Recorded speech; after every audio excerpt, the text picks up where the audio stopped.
Hello, from pretty much the present, this is your host, Adam Graham. This compilation captures several special episodes of the great detectives of old-time radio. In addition to our regular lineup, we've played a number of special episodes on the podcast. Some have been to mark a numeric anniversary. Typically, we do one of those every 50 episodes or so. And others have been for listener support campaigns, and still others have been for some miscellaneous reason. These specials include old-time radio movie adaptations, anthology programs, and occasionally stretch our genre a little bit. As always, any offers or information contained in these episodes may not be valid unless reflected on our Great Detectives of Old Time Radio website. But now, please enjoy this compilation.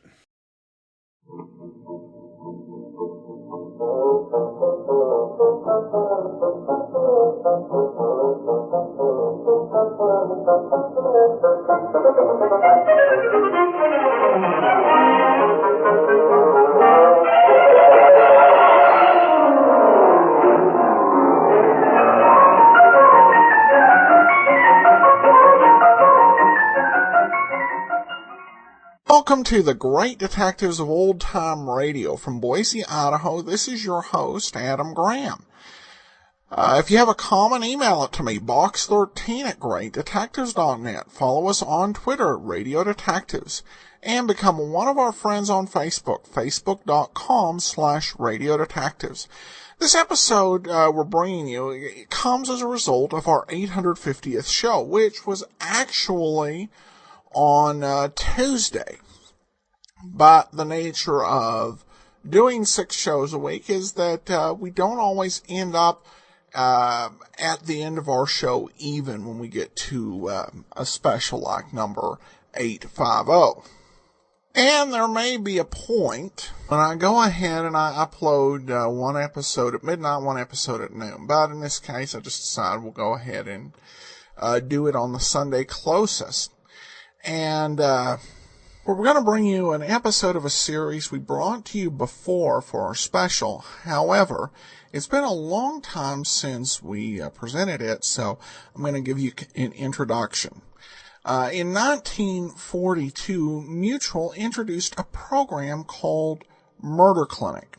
Murder Clinic ran for 60 episodes.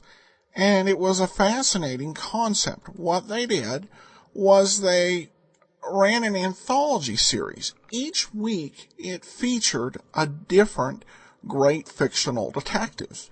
Now, some of these have been well remembered. There were episodes of the series done featuring Poirot, Miss Marple, Father Brown, and a wide variety of others that are still remembered today. There are others that are far more obscure. Superintendent Henry Wilson. There was Dr. Colin Starr, Horn Fisher, things like that. So it was a mix. But each one of these chronicling a detective who was at the time considered one of the best ever. And that was the case with today's episode. This was the 6th or 5th episode of Murder Clinic, and it tells the story in the adventures of Max Carrados. Mr. Carrados was introduced in 1914, and his stories appeared in the Strand along with Sherlock Holmes, and sometimes the editors of the Strand actually gave Max Carrados top billing, believe it or not. Well, there's a lot of details about Max Carrados, but before we go into any explanation, we'll play the program for you. I do want to let you know today's program is brought to you by the financial support of our listeners. Thanks so much for your support. Here now is the Holloway Flat Tragedy.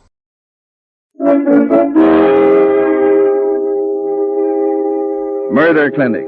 Stories of the world's great detectives of fiction, men against murder.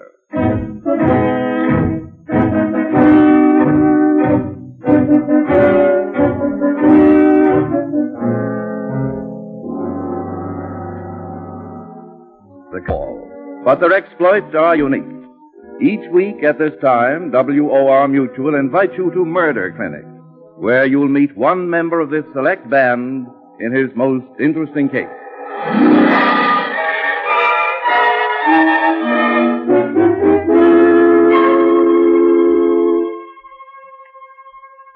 The curtains part. In our amphitheater of mystery, all is dark save for one brilliant spotlight. And out of the shadows comes Max Carrados. Oh, Mr. Carrados, look out, sir. There's a step down there. May I help you? No, I can get along perfectly. Don't bother, Mr. Knight. I can see in the dark. Mr. Carrados, I thought that you... You thought I was blind? Well, you're right. I am. But I manage pretty well, thank you. Yes, I see that you do. But tell me, don't you find your blindness an enormous handicap in your detective work? On the contrary, it prevents me from being deceived by the obvious. I must rely on my other senses, which are more reliable, I assure you. But, Mr. Carrados, I really don't... Ah, you admit it. And yet you have eyes. Well, I shall try to convince your ears, my friend. Let me tell you the story of the Holloway flat tragedy, in which those who had eyes saw nothing.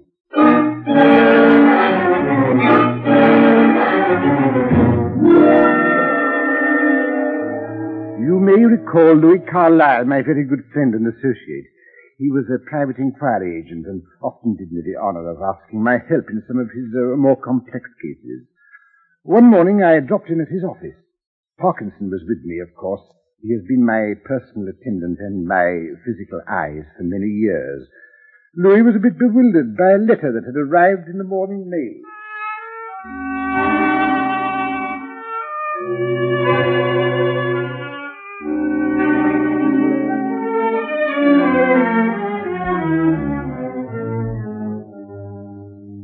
What do you make of this letter, Max? It's certainly out of the ordinary run of my correspondence. Good bond paper. Letterhead engraved. Albert Henry Polish. Written by hand, I see. Let's see what he has to say, Important. See you alone. Absolute privacy. Will call 10 o'clock tomorrow morning. Signed A.H. Polish. Gad, Max, how do you do it? I've seen it 100 times. I still can't believe it. My dear Louis, why are things you can't see so mysterious to you? You wouldn't be surprised to watch me reading Braille, would you? Well, the ink on this paper is as clear as Braille to me. But to get back to this letter, your mysterious Mr. Polish says he's coming this morning.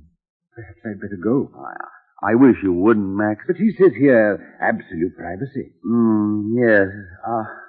Look, Max, I've an idea. Why don't you and Parkinson go into the next office and leave the door cracked just a bit so that you can listen in? This Polish affair might interest you. Yes? What is it? Send him in 1 minute. He's here now. Please, Max. All right, Louis, if you wish it. Come on, Parkinson, let's go. Very well, sir. Pull the door to, but not too close, Parkinson, will you? Yes, sir. Come in. That must be our friend Polish now. Mr. Carlyle? Yes? Are you alone? Why, yes, Mr. Polish, I am. I don't think he saw me come here. I was careful. Oh, come, Mr. Polish, control yourself. What was it you wished to see me about? Mr. Carlyle, someone is trying to murder me. Well, Parkinson, this promises to be... Why, dear Mr. Polish, surely you... I know it sounds impossible, but I tell you it's true. He's made one attempt on my life already. Who? Peter. Peter? Oh, I don't know his last name. He's a foreigner. He used to be engaged to the girl. The girl you wish to marry, Mr. Polish? No, nothing like that. I'm married already. Oh, I see. It's not what you're thinking. There's nothing between us, really. But you see, well, my wife, she's a highly nervous woman, Mr. Carlyle. Insomnia, that sort of thing. As a matter of fact, we've had separate rooms for over a year now. Yeah, I understand. Well, when this girl found out I was married... There was a scene, I suppose. Yes, most unpleasant. But nothing compared to what happened when she told her boyfriend, Peter. He tried to murder me. Are you quite sure of that, Mr. Polish? Let me tell you what happened. That night, after the row, I couldn't sleep. I was jumpy. So I thought I'd go out for a bit and walk it off. Mm-hmm. So I got up, fixed a bolster and a pillow with my bathrobe over it in the bed, and then... Excuse me, why did you do that? I told you, my wife's a highly nervous woman. Her insomnia. Oh, yes. If she came in and saw my bed empty, she'd be likely to get hysterics or something. I see. Go Well, on. I fixed up this dummy in my bed and went out. I walked around maybe half an hour. When I got back, coming up the stairs, we live in a block of flats. Yes? I came face to face with a man coming out. It was Peter. What did you do? I didn't do anything. When he saw me, he crowded back against the wall and gasped. Looked as though he'd seen a ghost. Before I could say a word, he dashed past me down the stairs and out of the house like a shot. And when I got up to my room, there with the bolster and the bathrobe I left in the bed, stabbed through and through with a knife. Somebody had driven a knife through what he thought was my body. Well, Mr. Polish, that's plain evidence of attempted murder. This is a police matter. Oh, no, that's just what I can't have. Think what it would mean. Visits, inquiries, cross-examinations, explanations. The whole thing would come out. My home would be broken up, my whole life ruined. But what can I do, Mr. Polish? What do you want? I can tell you what I don't want, Mr. Carlyle. I don't want to be murdered.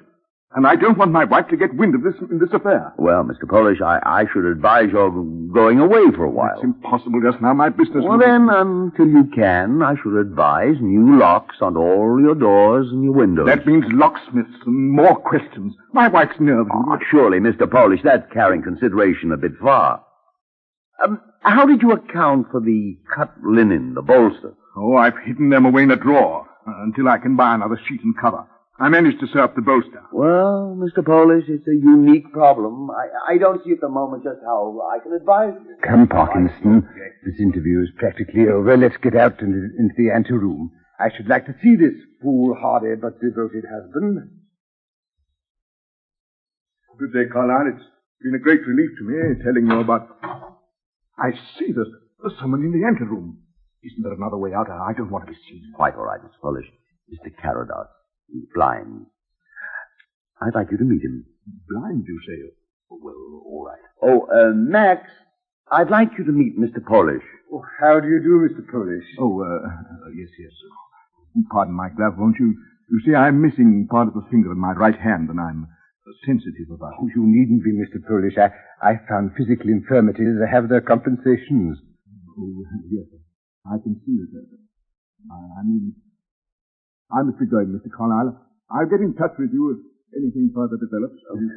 Goodbye, Mr. Polish. Goodbye, Mr. Polish. Goodbye. All right, Parkinson, you can come out from behind that screen. He's gone. Oh, come, Max. Why this elaborate device? Surely I could have told you what the fellow looks like. All right, Louis, tell me, what does Mr. Polish look like? Why, Max, he's, medium height, average weight. He's got, sort of brownish hair and, I see, Louis. Medium, average, a perfect picture. And what would you say, Parkinson? Mr. Polish is 5'9", sir. He weighs in the neighborhood of 11 stone 6. His hair is light brown, several shades lighter than his brows. He has a small mole beneath the left eye. Clothing of good material, but not custom-made. Glove on right hand only. Calfskin, I should say. Oh, help enough, Parkinson, enough. Incidentally, you know, he's quite the most nervous chap I've ever met. Yes, Mr. Polish seems obsessed with nerves. Very interesting. You must let me know how the sequel to this morning's prologue turns out. Now, what I really came here to see you about, Louis. There's an auction of old Roman coins at Endicott's next Monday. How about joining me for lunch at the club and going on to it afterwards? You couldn't resist that, Max, could you? Well, neither can I. All right, I'll be on hand. Next Monday it is. See you then.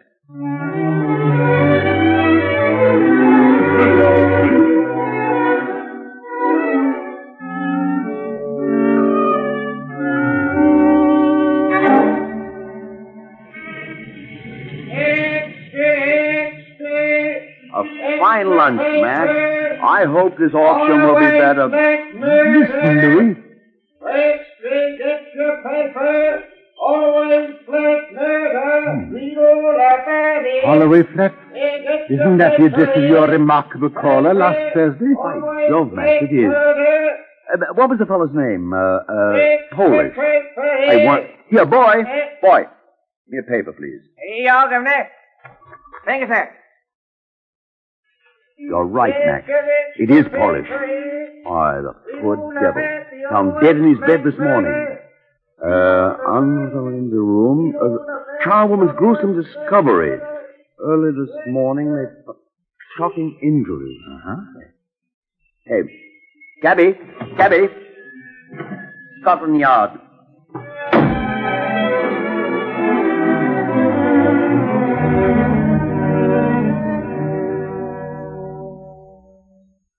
Good afternoon, Inspector Beadle. Ah, Mr. Carrados. This is my nephew George, just promoted to the detective division. I see. I'm very glad to know you, Mr. Carrados. My uncle, Inspector Beatty, here has been telling me a lot about you. Really? But now, Uncle, hadn't we better be getting along to Holloway Flat? Oh, so you're on the Polish case, Beadle. Right. Splendid. I think you'll be interested in what I have to tell you about this case.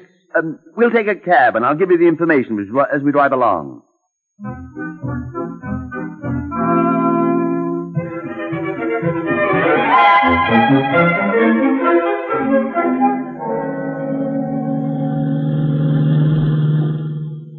And that's the yarn Polish told me not 4 days ago. Well, a bit of luck, I should say, Mr. Carlyle. Looks as if we got our murderer before we even start.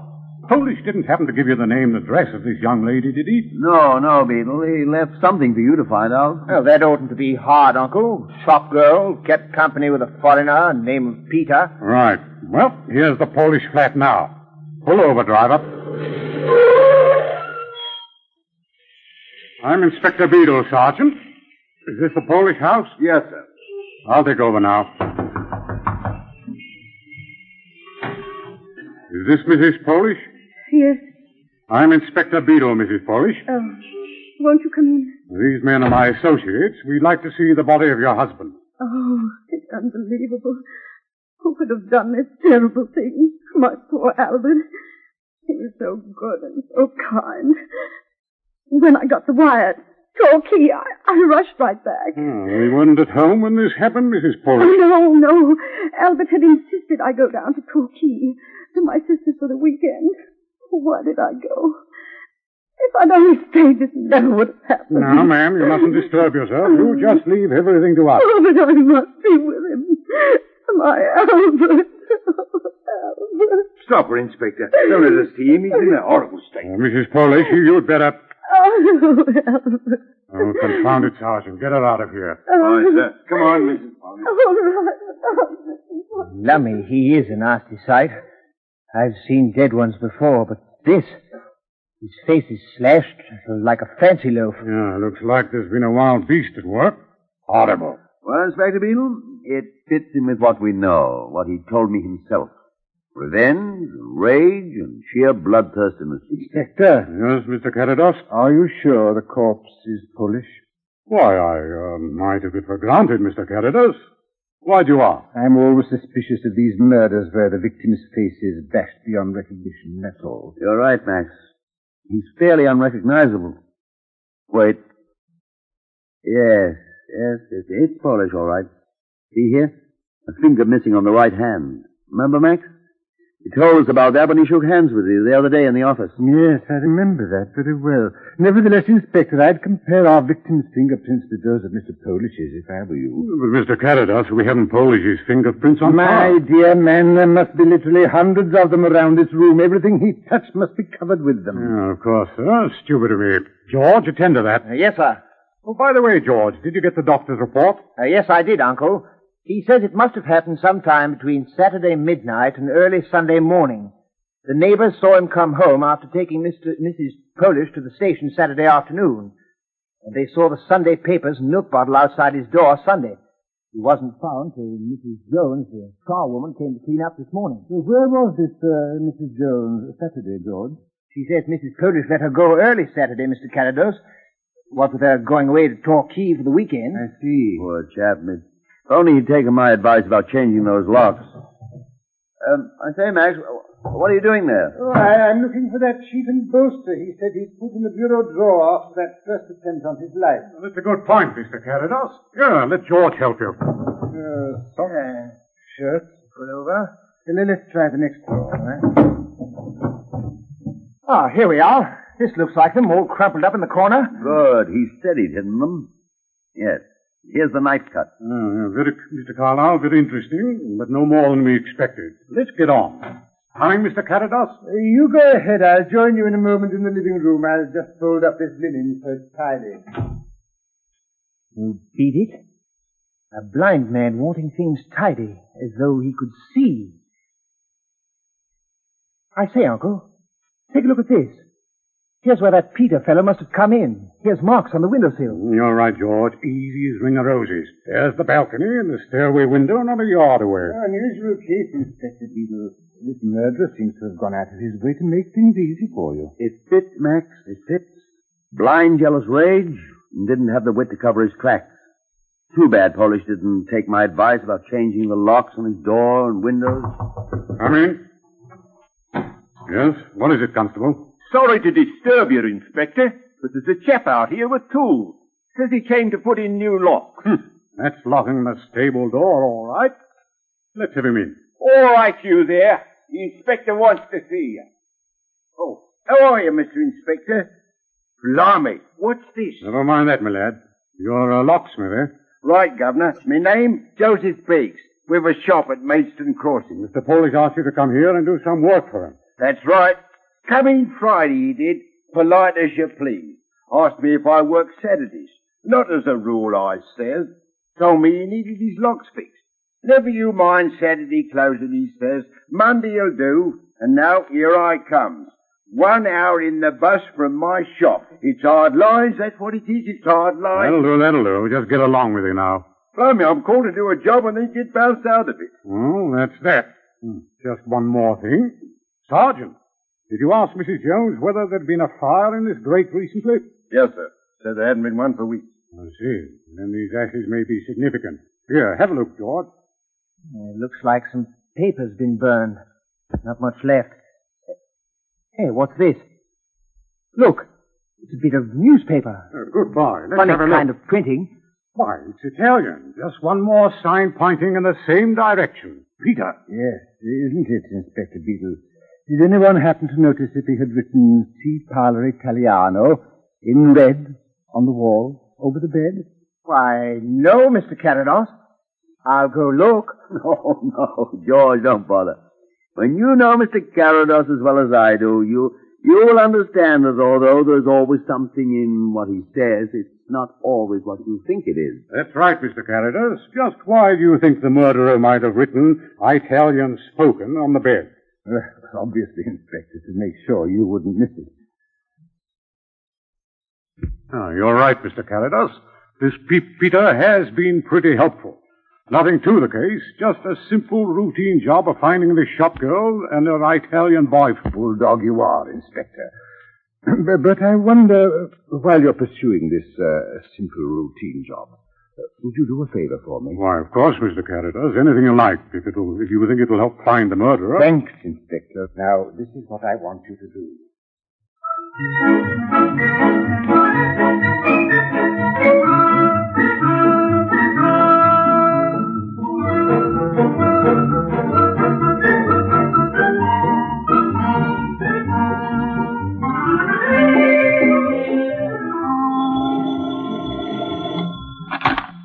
Yes? This is Max Carrados. Oh, George, any news? Well, sir, we followed our party as you ordered. He left the house in the afternoon, took a bus to Kensington, stayed there in the park 2 hours, taking a walk, then went right back past the third sit. Didn't talk to anybody? Make any phone calls? No, sir, nothing. Any other news? Just that we checked the fingerprints. It was Polish, all right. And Peter? No, sir, no report on Peter yet, but we're hopeful. Good chap. Well, keep on with it, George.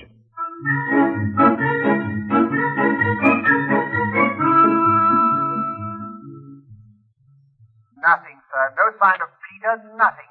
Except one thing. There are 3 locksmiths in the vicinity. Excellent. But don't get discouraged, George. Keep at it.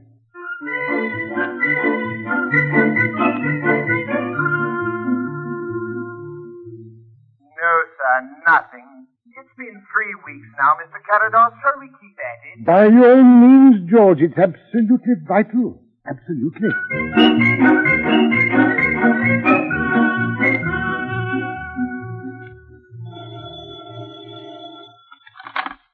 Hello? Mr. Carrados? Yes? You are right, sir. Absolutely right. Ah. They're together now at the Peacock Club. I'm phoning from a booth in the anteroom. Don't let them out of your sight. No, sir, I won't. Be sure to stay there. Right, sir, I'll do that. Parkinson? Parkinson? Yes, sir? Parkinson, phone Mr. Carlyle and Inspector Beadle. Tell them to meet us in half an hour, then call a cab. Yes, sir. But pardon me, sir. But just where shall I tell them to meet us? Oh, of course, Parkinson, good man. I must be more excited than I thought. Tell them to meet us in the lobby of the Peacock Club. And tell them to be sure to wait in the lobby for me.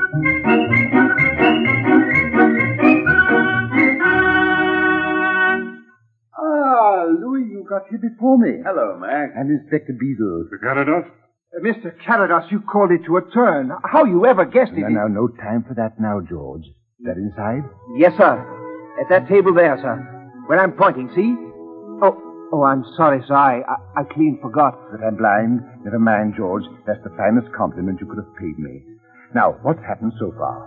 Well, as soon as we had them spotted, I talked to the manager. There was a little trouble, but Uncle fixed that as soon as he got here. One of our own men took over the waiter's job at their table, though. They seemed careful when he was around. Just one thing he caught, though. When our man came up, she was saying something about there might even be a raid here to look for Peter the Italian. And then they both laughed. Yes, they would laugh. I'm going in there alone. No, we can't hear to that, Mr. Carrados. It's too big a risk. The man has a gun on him. We spotted that. These people are desperate. Dangerous it would be. Don't worry, Inspector. Believe me, I'll be safe. Just one thing. Keep your eyes on me. When I unloosen my scarf, throw that master switch in the fuse box. Turn out every light in the place. It's important. But, Mr. Carrados, I won't hear of it. I lost it. He's in there already.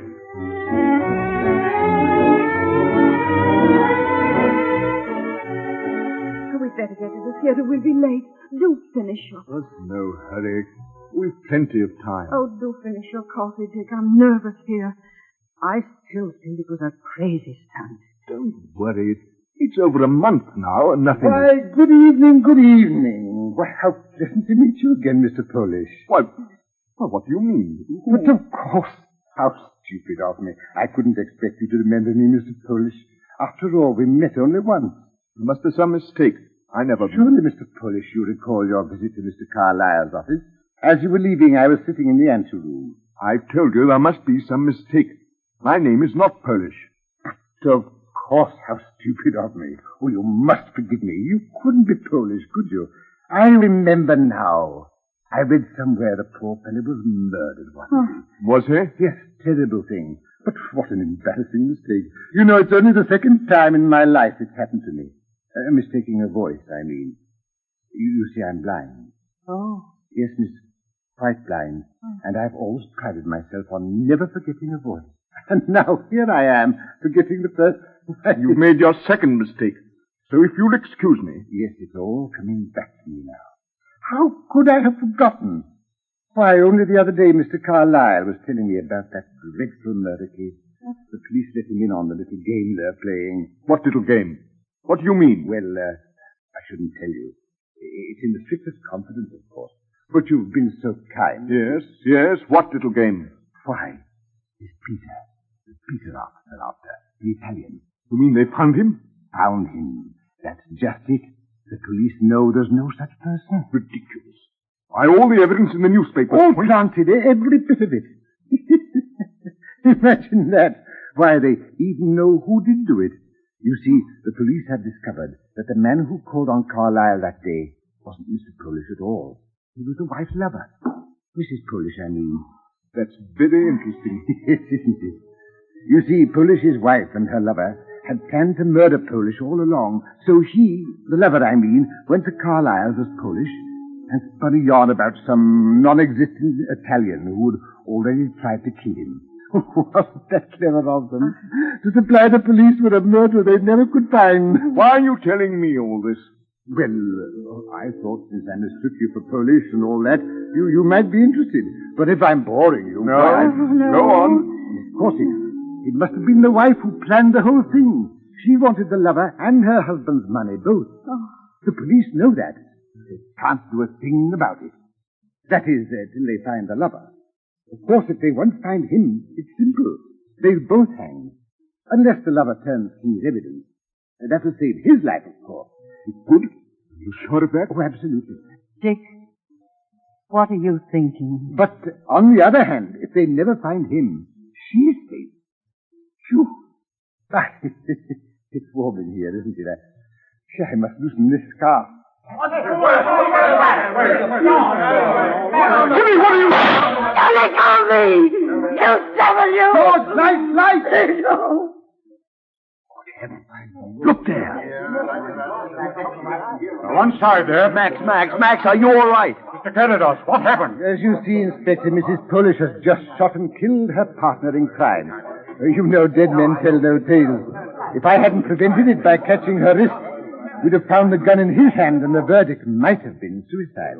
What a soft young lady you are, Mrs. Polish. You devil, you! I could kill you! No, my dear lady, you mean you would kill me. The two are not synonymous.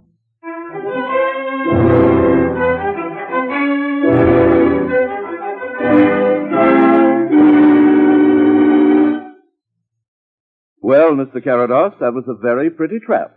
A bit elaborate, perhaps, but pretty. Elaborate? Yes, rather. Weren't you taking a chance personally and turning out the lights that way? Oh, you forget this tonight. In the dark, it is I who can see. I who have the advantage. Without lights, they were playing in my backyard. Yes, I can see how your blindness helped you there. But tell me this. How did you get onto them in the first place? I got my first clue to the truth because I didn't trust my eyes, having no eyes to trust. You remember when we found that sheet and bolster case so beautifully hidden for us to find? With the knife thrust in just the right place to bear out the story Louis heard? Yes, but Beadle and Carlyle and George, they saw them too. Exactly. They saw them. But I smelled them. They were perfumed, my friend. They had been taken from her bed, not his. A small mistake, but a fatal one.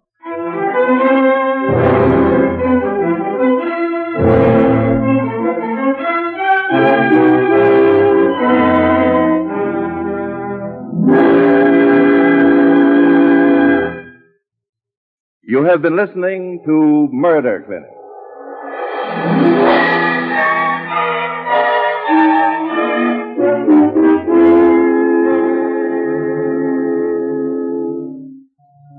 WOR Mutual Series, which brings you each week one exciting case, one member from the select band of the world's great detectives.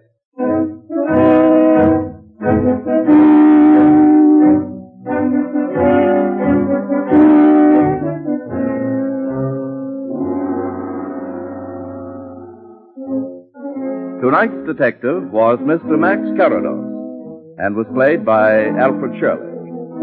Louis Carlyle was played by Horace Braham. Original music was composed by Ralph Barnhart and conducted by Bob Stanley. The tales told on Murder Clinic are adapted by authors Lee Wright and John A. Bassett. Murder Clinic is produced under the direction of Alvin Flanagan. This is Frank Knight speaking.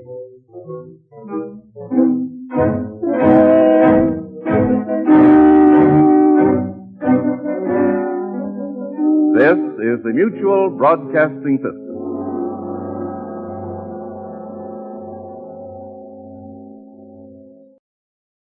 Welcome back. Well, a very neat solution. And I had to love the gentle way he rid the police about being taken in by this ruse that he saw through. Really a great concept. It's been done since, but this was, as far as I know, the original blind detective story. There were 4 separate Max Carrados books published. There was Max Carrados in 1914, The Eyes of Max Carrados, in 1923, The Max Carrados Mysteries in 1927, and The Bravo of London in 1934, which was actually a full-fledged novel. And Carrados has appeared in quite in a few, I shouldn't say quite a few, but in a few other media productions.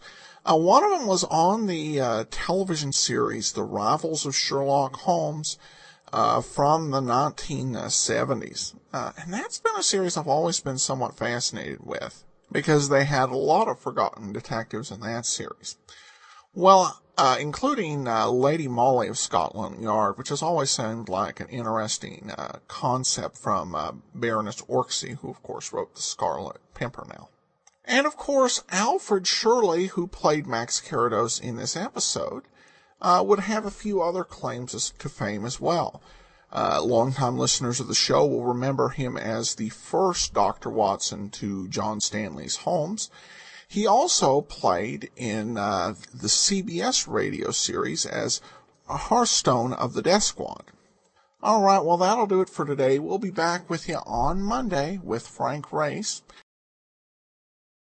Well, today's episode is brought to you by the financial support of our listeners as we celebrate our 900th episode with a very special episode of The Great Detectives of Old Time Radio. Of course, listeners to the program know that I love detective programs. If there's not something I love other than detective shows, it's science fiction. And I've written quite a bit of it, read quite a bit of it growing up.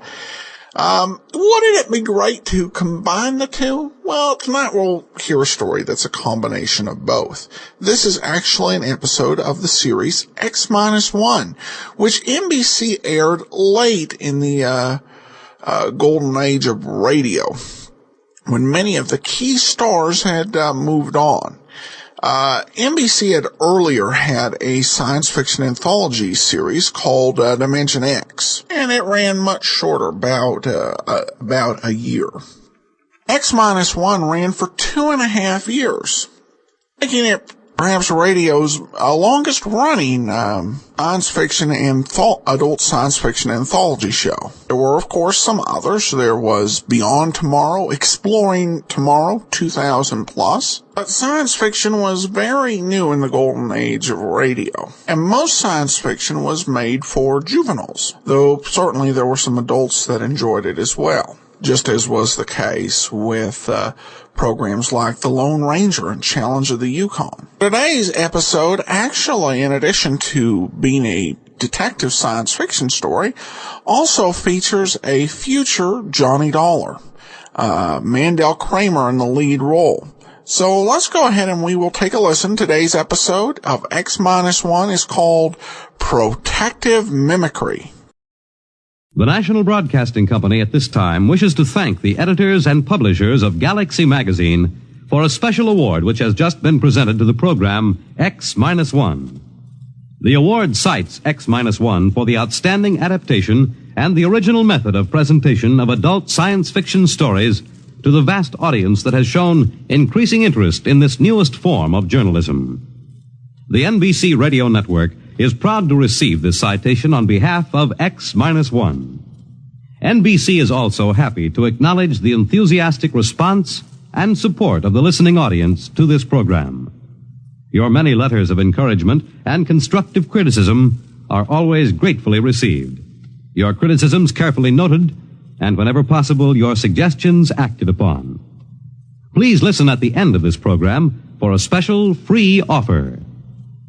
And now, X-1.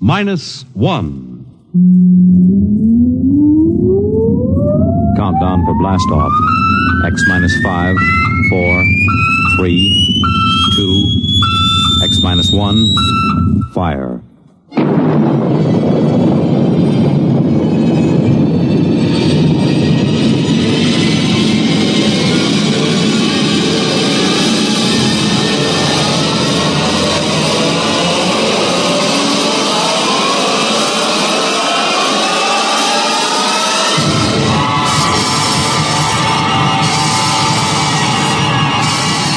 From the far horizons of the unknown come transcribed tales of new dimensions in time and space. These are stories of the future, adventures in which you'll live in a million, could be years, on 1,000 maybe worlds. The National Broadcasting Company presents X-1.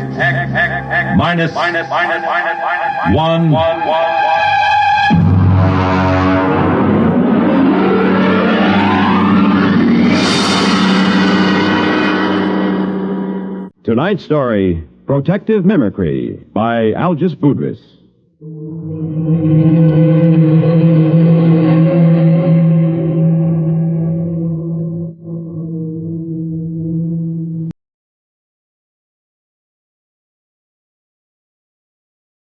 Frankly, I think I'll probably have to take my expense account clear up to the Central Gallic Civil Service Board. My friends tell me to forget it, but take it from me, a rap in the credit book like this isn't easy to laugh off. Not on a grade 4 civil service pay scale. So I've made my beef out in quadruplicate and filed it. Usually a special agent in United Galactic Federation's Department of the Treasury, Investigations Division, Currency Section, doesn't have much trouble with his swindle sheet. But this one's a corker. To understand, you gotta know how they make the stuff. The Ungallic Mint is in New Geneva on Canopus 3. I remember I went around with the 40 Deci credit tour when I first joined the staff. The guide was a cute little brunette from one of the Rim stars who was later fired following an annual Pan Solstice office party. I didn't pay much attention to her spiel. She was dressed in the new neo-Minoan style, but I got the general idea.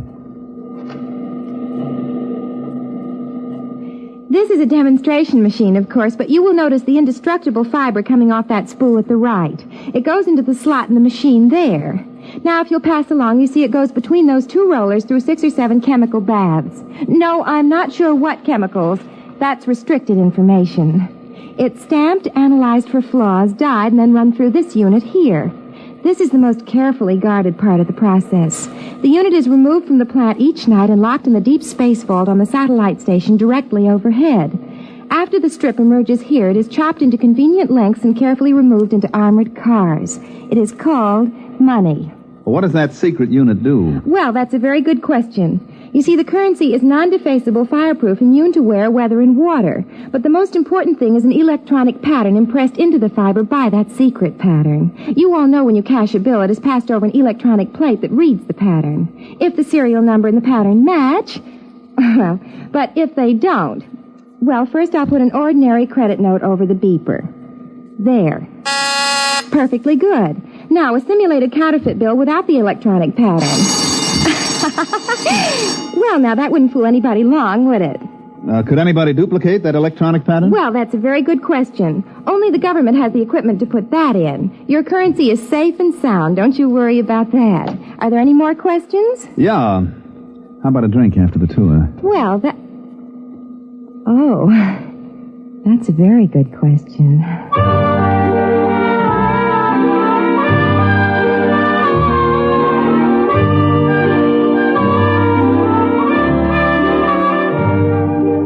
It sure was. So was the answer. Well, getting back to money. The engraving, the chemical composition of the ink and the fiber would be tough enough to duplicate. But that electronic pattern snaps the clincher on it. That's why Chief Inspector Saxgard of my division looked sourly at me when I came into his office and spread a fistful of credit notes on his desk. What's that? What's it look like? A handful of 50s. Why? Put a couple of them over your beeper plate. Okay. Well, they're perfectly okay. What's it all about? Look at the serial numbers. 3, 4, 5, 6, 5, 6, 7, 8, M. Look at the others. 3, 4, 5, 6, 5... What? Let me see them. Save your eyes. They're all the same. 14 50 credit notes with identical serial numbers. That's impossible. And every one of them goes over a beeper plate, quiet as a sophomore climbing into a dormitory window after hours. Baumholzer, where did you get these? They came into the New York Clearinghouse from a branch on Denham 11. The manager blew his top. He called us the minute he spotted them and sent them out to us. How about the manager? Is he blabbing all over the Bankers Club about it? I read the Ungallic Riot Act to him. He'll keep it under his hat. Good. At least we won't have any financial panics for a while. Have you checked these through the lab? Well, the ink and paper is government stock, and they match government beepers. The lab plates didn't squawk any more than yours did. Now, you could spend these anywhere as long as you only pass them one at a time. Baumholzer, you know, since the beeper plate came in, we've been sitting on our tails in this department, building up our pensions. Oh, I wouldn't say that. Neither would I outside this office. But you know darn well nobody can expect to counterfeit a bill and get away with it.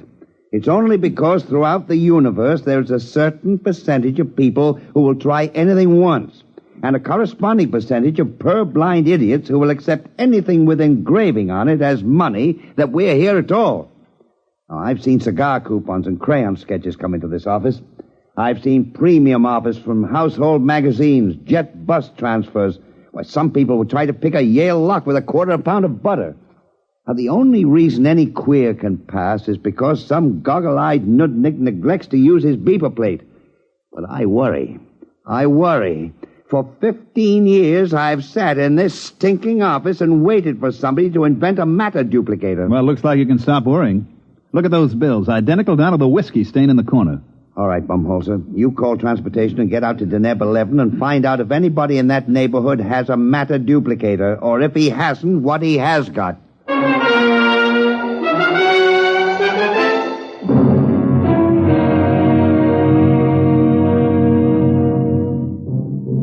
I picked up the department shuttle to the satellite and made fair connections up to Deneb 11.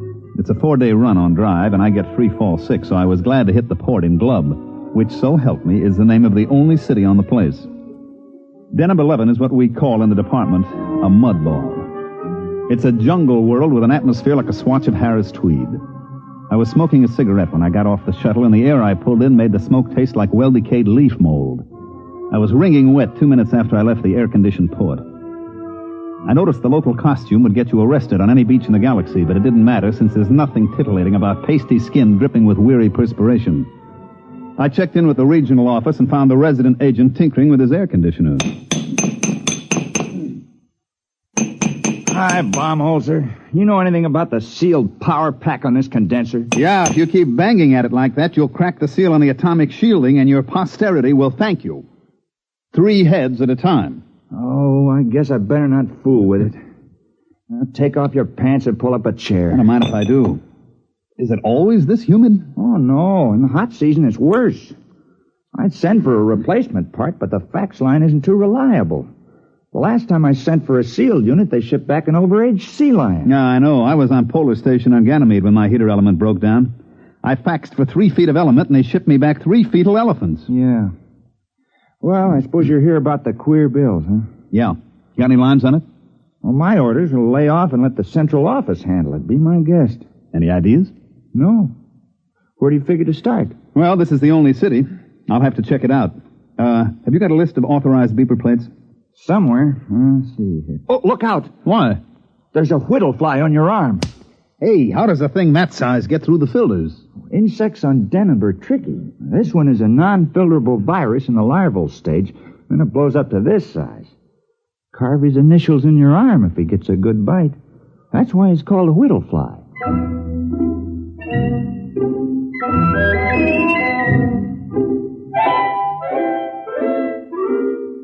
The whittlefly was only one of the darlings that made the fair city of Glub a garden spot.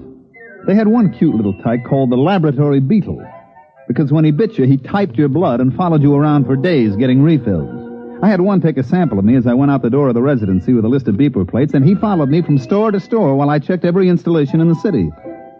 The little devil would step up to the bar every once and again to take another shot of my hemoglobin. I even tried ducking into men's rooms fast, but he'd be waiting for me when I came out. Well, I slogged through Glub for 3 days and then poured myself back into the residence office.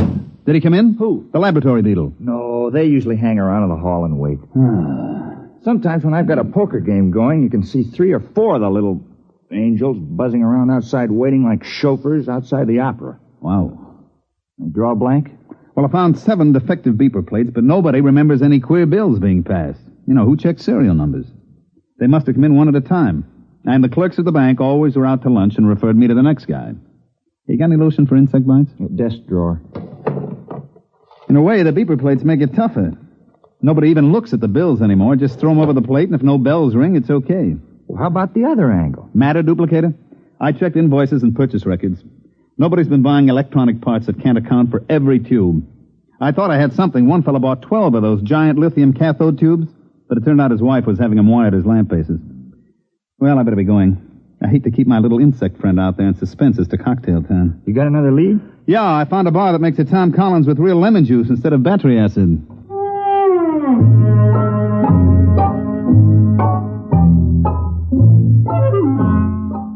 I managed to duck my lab beetle in a revolving door. He went around twice and shot out into the street, so I settled down at a table at the bar and tried to make believe that I couldn't taste Deneb 11 atmosphere in my Tom Collins.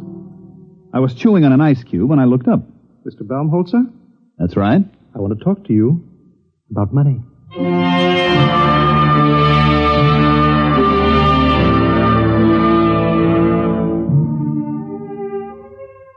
He was a terrestrial, but he'd been on Deneb a long time because he was wearing the native garment about the size of a 5-pound sugar sack. His hair, which was potato field gray, was arranged in the old-fashioned Presley style. You know, the ancient long sideburns, duck's tail in the rear that vice presidents wear in family-style banks. His ears had little bits of bone stuck in them, and his eyebrows wandered all over his face, and he stood about 6'8". And I waited him out, and presently he spoke up again. You are the same Mr. Baumholzer who's been going around asking all those questions about duplicate ungallic notes? That's right. Can I help you, Mr. Munger, Duodecimus Munger. Now, this bids fair to be fascinating. I was under the impression that my mission here was just a wee bit on the secret side. There are no secrets in club. Now, won't you pull up a chair, Mr. Munger? I'm afraid I haven't time. Well, join me in a drink. Are you really the Mr. Baumholzer that's working on this case for the Treasury Department? Yeah, sure. Hey, you're not the fellow that's turning out these duplicates, are you? Well, as a matter of fact, I am. What? And don't move. This is a Power 30 Mistral coagulator I have. Look out with that thing. You've got it pointed at my head. Yes, I've got it set on high charge. It will fuse your brain solid. Well, what else is new? Now, Mr. Baumholzer, stay right behind that table. Now, let's not make any rash decisions now. Well, I can't very well see how I could let you live. Oh, come on. Try. All right, now drop the gun. I'm afraid we'll be collecting a crowd. Give me that. Don't try to pick it up. I won't. I had something completely different in mind.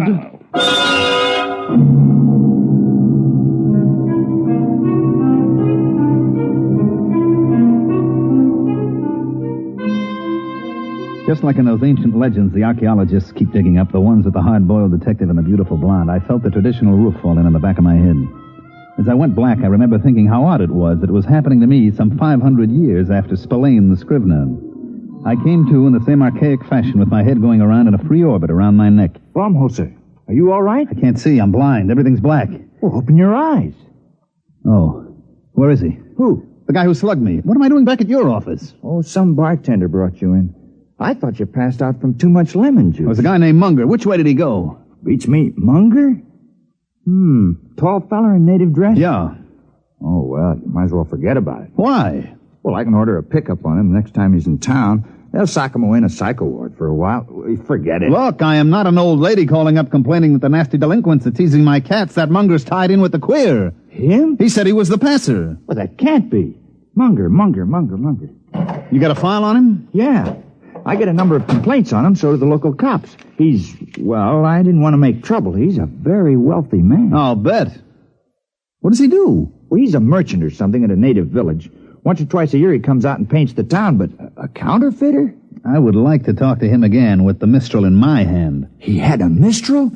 Well, that's a violation of a municipal ordinance. You're supposed to check him at the quarantine gate. Look, I'm not investigating parking tickets and violations of the anti-noise laws. This is a counterfeiting case. Now, do you know where I can find him? Well, he's probably gone back to his village. Where's that? Out in the jungle. All right, get out your rubbers, friend. We're going out after him. Suppose you fill your bathtub full of mud, build a fire under it, turn on the shower, and crawl in and wallow a little. Do that, and you've got a fair idea of the Denebian jungle. I went out with Hall, the resident agent, and we started off. Stick close, Baumholzer. Visibility is about 10 feet. I'll eat everything I can see within 10 feet. Ow! What happened? I walked into a tree. Help me up out of the mud.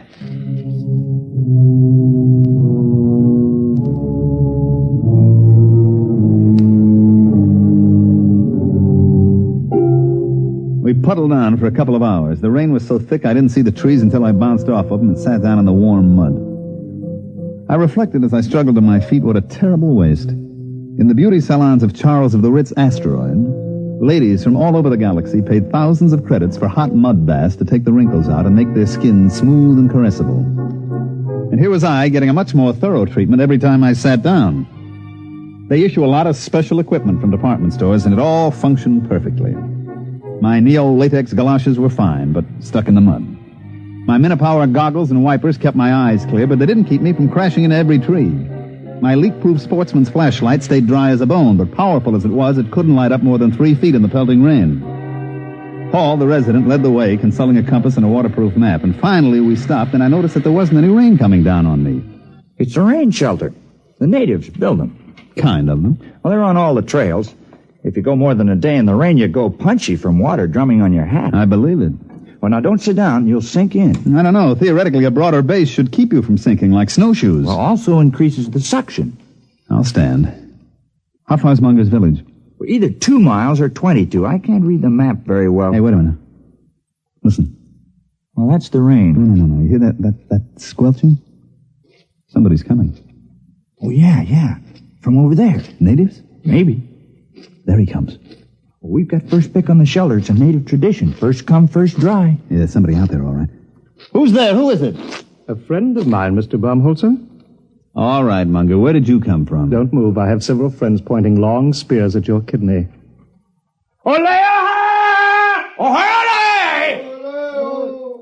Shall we go, gentlemen, back to my village? I believe you were looking for it.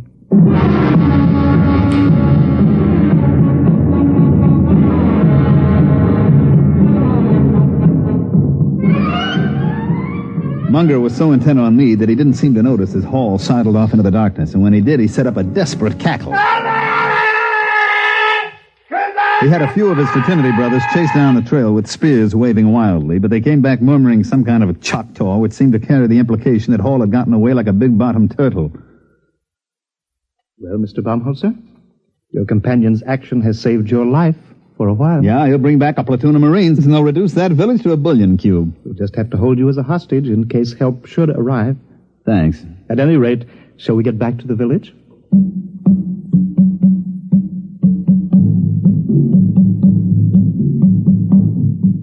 He had about 10 natives with him, each one about 7 foot tall, with those big, flat feet that evolved on Deneb for walking in primordial ooze. They were dressed in the standard native loincloth with matching accessories, namely 10-foot spears. When, as we started out along the trail, I got a good look at Munger's loincloth, it was composed of tastefully arranged 1,000-credit notes. Well, by the time we got back to the village, the rain had stopped.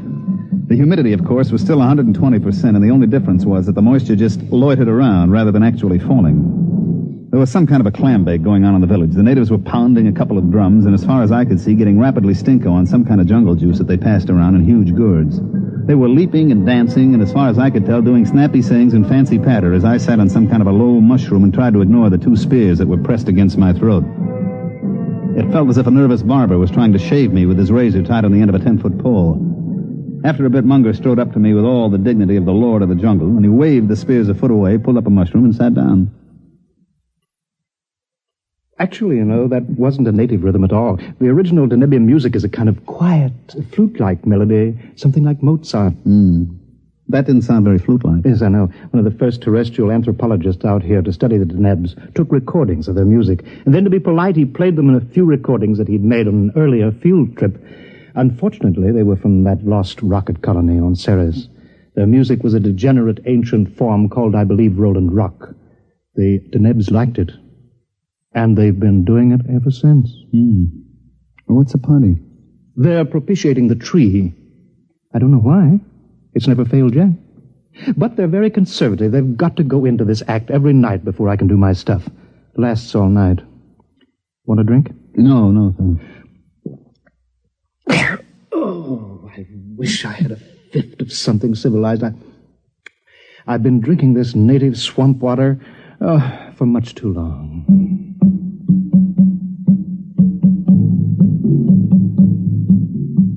He was right. They kept it up all night, and I sat trying to figure out in which hut Munger kept his machinery to make those duplicate bills. Finally, the weak light that passes for dawn on Deneb came up, and the natives quit hollering.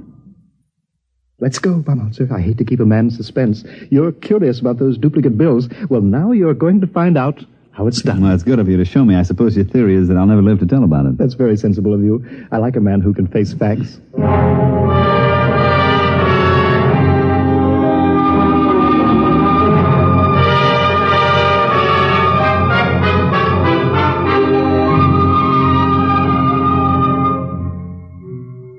walked across the mud square to the base of a tremendous tree, which I gathered was the guest of honor for last night's shivaree. I still couldn't see the connection, but I was willing to wait. The natives sat around in a deathly hush, and Munger and I stepped forward. You notice? Nothing up my sleeves. As a matter of fact, no sleeves. And not much arm, either. Now, I take this 50-credit note. Care to examine it? Oh, I've seen it, and 14 others like it. Yes, I only use a 1,000-credit bill when the natives need new loincloths. These 50s are a lot easier to dispose of. Oh, I don't know. I traced them to you. But that was a mistake. One of my contacts got a little greedy, spent too many bills in one place. All right. Now, I used to have the natives make a loud noise, but I'll use your gun instead here. You see, I take this bill, fold it, so, and so, and so. And there. What are you making a paper plane for? Just watch. I raise the note in one hand, I aim at the tree, and I fire your gun up in the air. Like this.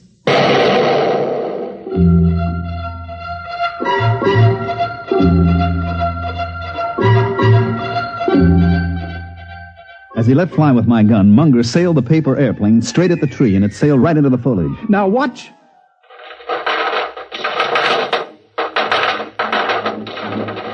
The bill came sailing back out of the leaves, and right behind it came another one. And then the air was filled with paper planes. Squadrons, wings, armadas of paper airplanes, each one made up of a folded 50-credit note. They sailed out over the whole village, and Munger set the natives to collecting them and bringing them back. There you are. There'll be several thousands of them. Look. Genuine. Absolutely genuine. And I suppose they'd go over a beeper plate without a tinkle. Startling, isn't it? Protective mimicry. Yes, precisely. You know, I discovered this tree 6 years ago while I was attempting to evade the clutches of the law on a confidence rap. I swung an axe at it to blaze a trail, and 50 axes came bouncing back at me. Well, I never heard of any plant developing mimicry to this extent. I know some plants and animals assume dangerous life forms as a camouflage, but this... Mm-hmm. Well, I'm not a botanist. All I know is that you scare the tree with a loud noise. You throw something at it, and it duplicates what it thinks is the danger. Well, speaking of danger, it doesn't look as if your colleague is bringing any help. Oh, I'll miss your company. Interesting. You'll be shot with your own gun. Now, look, Munger. Don't wriggle. I hate a moving target. What is that? Looks like the cops, Munger, at the edge of the village. Home holster, where are you? We outnumber them. I'll get you anyway. No. You can't run away from me. I'll shoot.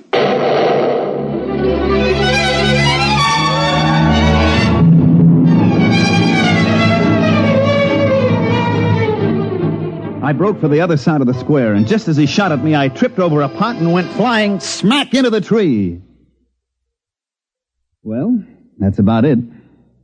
Here we sit in the spaceport on Deneb 11, and I'm darned if I'll pay our transportation back until I hear that the office is going to okay my expense account. Munger? Oh, he's in jail at New Alcatraz. Once he missed a shot at me, it was all over. After I fell into the tree, he didn't stand a chance against us. That's right. Us. All 168 of me. Right, Ed? Right.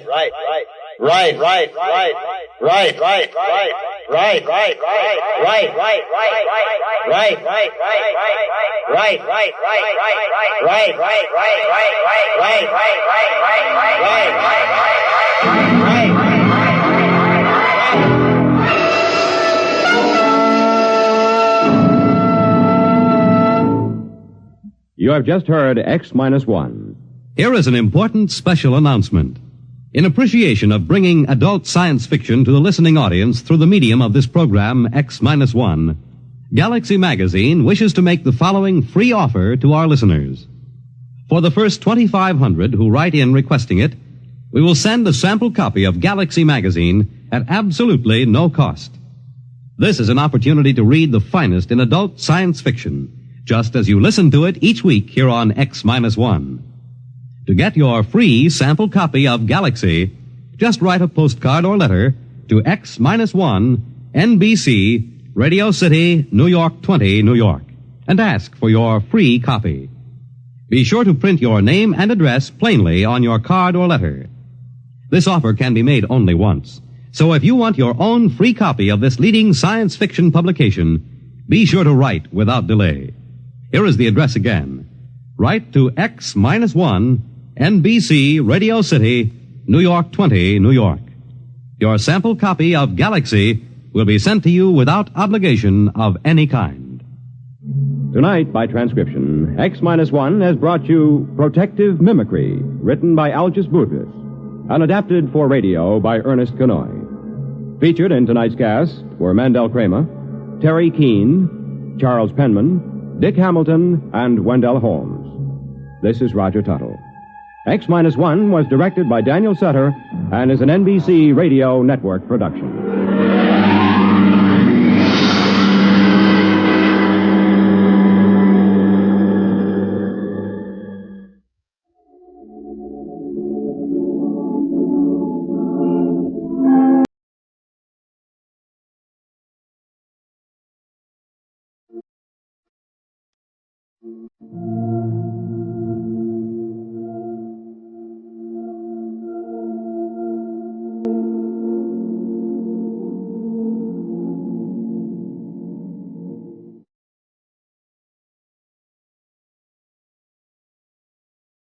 Remember, for your free sample copy of Galaxy, just send a postcard to X-1, NBC, Radio City, New York 20, New York.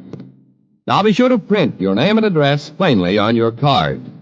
This offer can be made only once, so if you want your own free copy of this leading science fiction publication, be sure to write without delay. The address again, X-1, NBC, Radio City, New York 20, New York.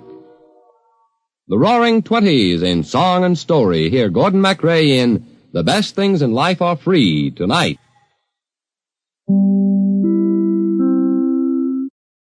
Welcome back. I love this episode. It worked on a couple of levels. It was a great take on, I think, on a detective story in space, imagining it as just this really hard-boiled story. They also had some interesting references in there. A Presley haircut being an old style, and their thought on this native alien people being corrupted by rock and roll. And then, of course, there's the end. And that's certainly an ending that many of our radio detectives would be glad to have occur when facing certain doom. All right, well, that will do it for today. We will be back on Monday with the adventures of Frank Race. Today's episode is brought to you by the financial support of our listeners. You can support the program at support.greatdetectives.net. We're going to do something a little different for our 950th episode. We've got a lot of programs that have hundreds of episodes that people enjoyed for years and years. However, there's an entirely different group of programs, some that were never heard, unaired pilots, and this is one of them. The program is The McCoy. The star is Howard Duff.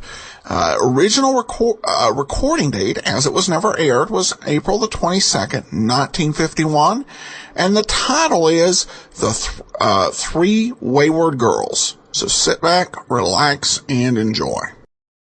NBC, the National Broadcasting Company. This is the McCoy.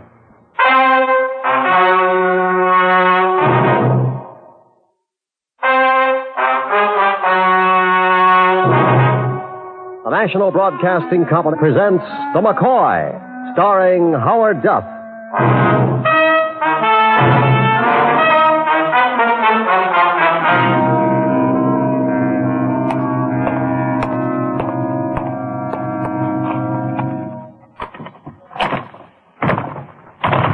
Come on, door, open. What do you want me to say to your door? Sesame? All right, sesame.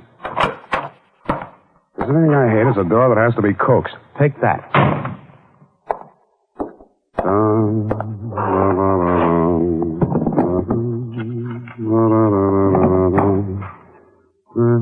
For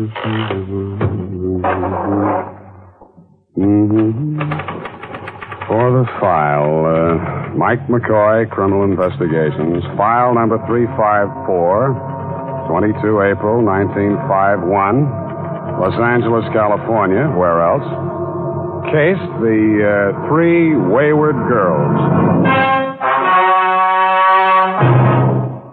It was 5:20 of a dirty day. The sun beat through the smog and still had strength enough to kiss the summer dresses walking Sunset Strip. The girls walking their poodles home to Daddy, who'd had a hard day at the office. Having nothing better to do, the dogs and I chatted. I took my leave, and I tiptoed through the Cadillacs, patted their saucy fishtails, watched my hand turn green, then walked into Shea Mason's on the Strip. The kindly picture folk were already there, exchanging pills from matching Cloisonne pill boxes and discussing the high cost of nervous breakdowns. Then Herm, the maitre d', saw me, ad-libbed his way through all that box office gold, offered me two things. Mabel, knew she'd phoned 3 times, and the specialty of the house, Admiral Horty goulash with matzo balls. I took the matzo balls. The fork was cutting through their delicate contours when there was a hand on my hand. Fool that I am, it annoyed me. But when I saw that the moist hand on mine belonged to Phil Gardner, peddler, talent agent, shill for plaid dinner jackets, it annoyed me even more. Only a minute, Mike. Scooch over a little bit. I'll sit down next to you. You want something, huh, Phil? I'll tell you how I know. You keep licking your lips, your hand shakes, which reminds me, take back your hand. I've had it. Mike, I want you to go to work for me. Right now. From this minute, you're on salary. Yeah, with expenses. Per diem. Philzy, my matzo balls are growing colder. It's for Toby Drake.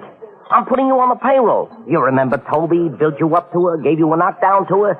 You had a season's pass with her. You remember Toby. What's the matter, Phil? The girl getting lonely for the McCoy again? Lonelier than you know, Mike.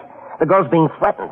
With phone calls, with poison letters. You're doing real good, Phil. Mike, listen close, because I'm going to almost whisper. Well, that should be refreshing, but not so close. Somebody's going to kill her. Yeah, murder her dead. Toby's my client. It shouldn't happen to my client to die from an anonymous threat. You tried, Phil. You really did. Mr. Gardner, there's a phone call for you. Will you take it here? Thanks, Charlie. Mike, you've got to pay attention to me. You got to. I got matzo balls. Gardner speaking. Snap it out. I'm busy. Huh? No. Yeah, huh? No. Yeah. Phil, why don't you talk to me like that when you talk to me? You're dynamite with monosyllables. I'll bet now you'll believe Skeptic. Toby's dead. No jokes, Phil. I'm not in the mood. Her boyfriend just called. I should be the first to know. I tell you, she's dead. Dead? If you're kidding me. Look, I'll drive you over in my cab. I'll put the top down, Mike. Sure. You wouldn't want to go to a funeral any other way, would you, Phil?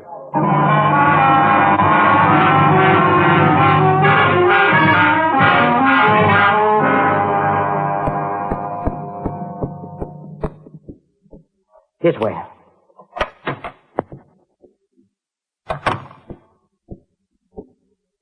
There, you see? You see, Mike?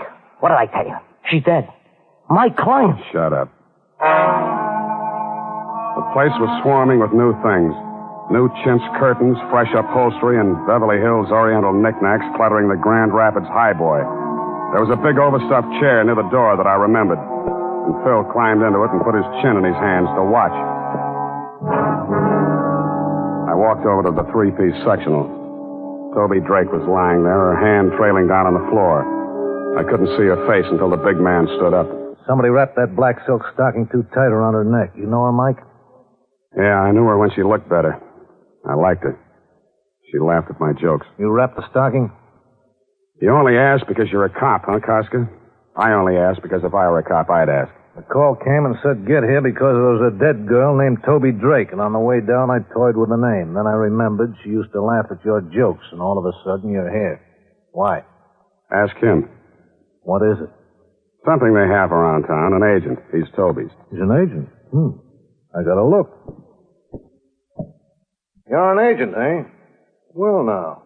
Well. Let me bend my face close because I've never seen one of you before. Talk to me, agent. I want to hear. Well, Lieutenant. Just Detective Koska.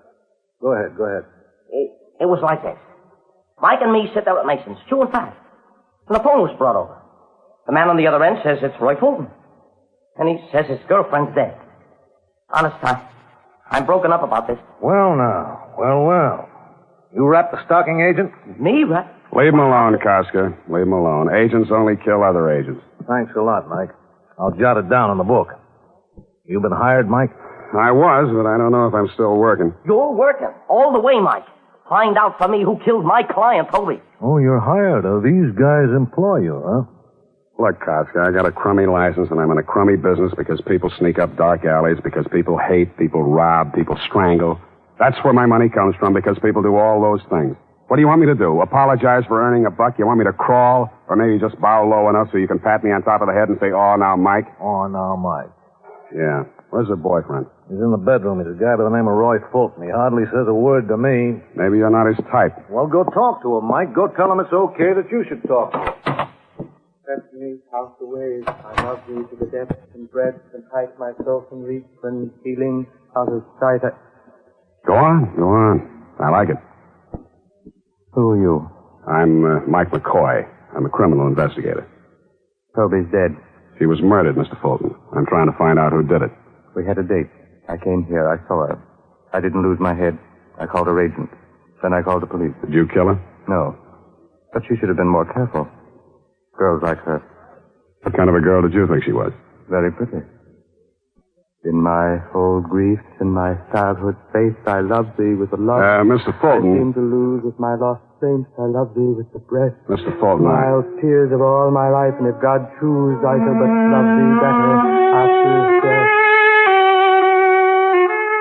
I couldn't get through to him anymore. The poetry he spouted stood between us. In his own way, Mr. Fulton was grieving. So I got out of the place. Then a fascinating 20 minutes in the center lane of Pico Boulevard, getting dared by the pedestrians and the swarms of cars on both sides of me. The parking lots had just hung their 50 cents till closing signs when I drove up to the office building on Olive. Then to the corner beanery and a few reminiscences about Toby Drake. Toby, a kid who had once won a title, something like Miss Donegal Tweed of Paterson, New Jersey. Expenses paid to Hollywood, shake hands with the stars, lunch at the Derby. A nice kid. A pretty kid. Now dead. I bought a paper and went upstairs.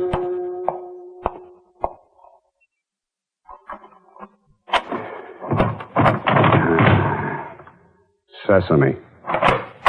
I had to rent an office that once belonged to a Persian rug merchant.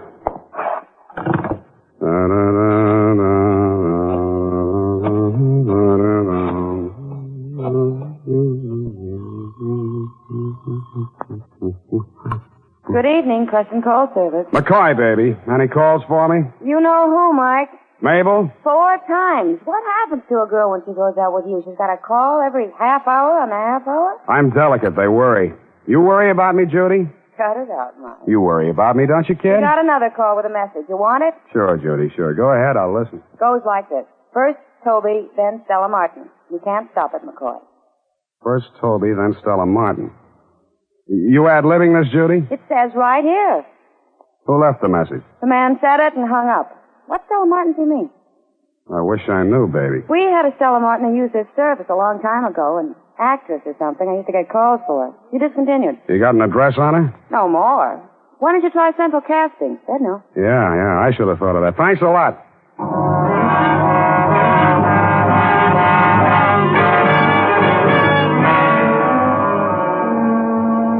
Take this card, Mr. McCoy. Take it. Yes, Miss Ford. Fill it out. Central Casting wants to know your age, weight, height, color of eyes. They do? It does? Gosh. You're fresh. You're new. They'll eat you up.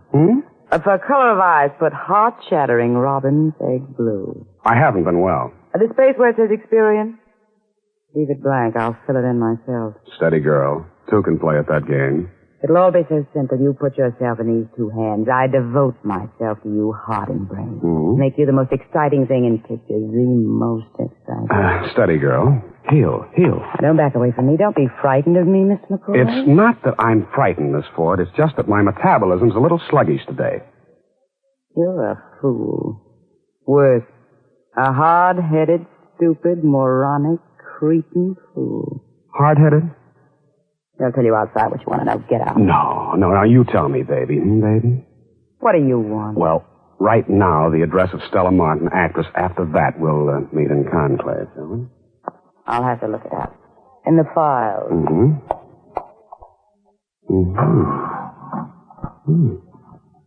Yeah.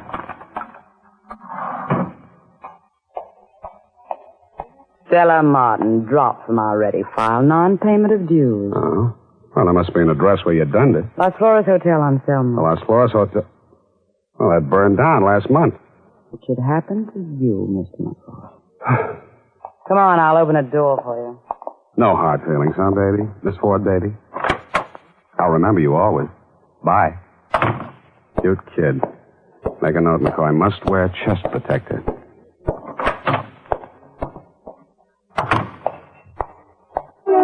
Hey, Mike, over here in the car. I called your phone service, Mike. They told me where you were. I've been looking for you. You're taking my money. You don't even call me on the telephone. You know a girl named Stella Martin, Filsey? Stella? What's she got to do with Toby's gun? You know her, Filsey? A couple of weeks ago, a girl came into my office, Stella Martin, pleaded I should put her on my clients list. Only no talent, you know what I mean? To soothe her tear-stained face, I took her home. Lived all the way to Westchester. I've never been to Westchester. Make it come true, huh, Filsey? It was just 9 o'clock when Agent Phil let me off in front of a redwood frame house in Westchester. Then he suddenly remembered he had to pick up a client at the airport, and speedy Phil Gardner, game to the core, went back into the traffic again. The walk up to the house was lined with rose trees, carefully tended, and on every fourth one, there was a rose. But there was only one doorbell, so I knew just what to do.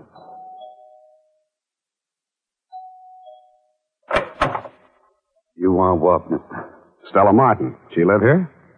Yo ho. Mike McCoy, Investigations. You got a card, says that? Let's go inside, huh? Just you got a card. Just show me. Is Miss Martin here? No card, huh? If I say, yeah, she's here, then what happens? I said inside. Now, where is she? I'm glad you pushed me, son.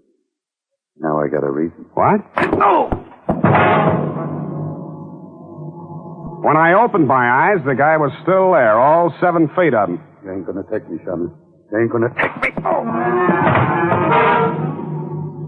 This time I played it brainy. I peeped first. He was gone. I got to my feet.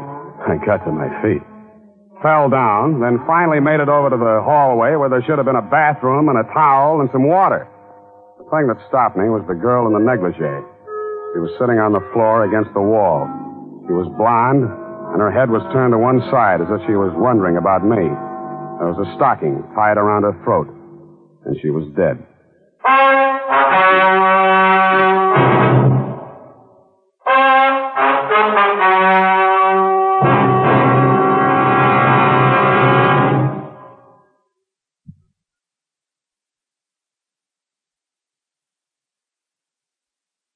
And now back to the McCoy, starring Howard Duff.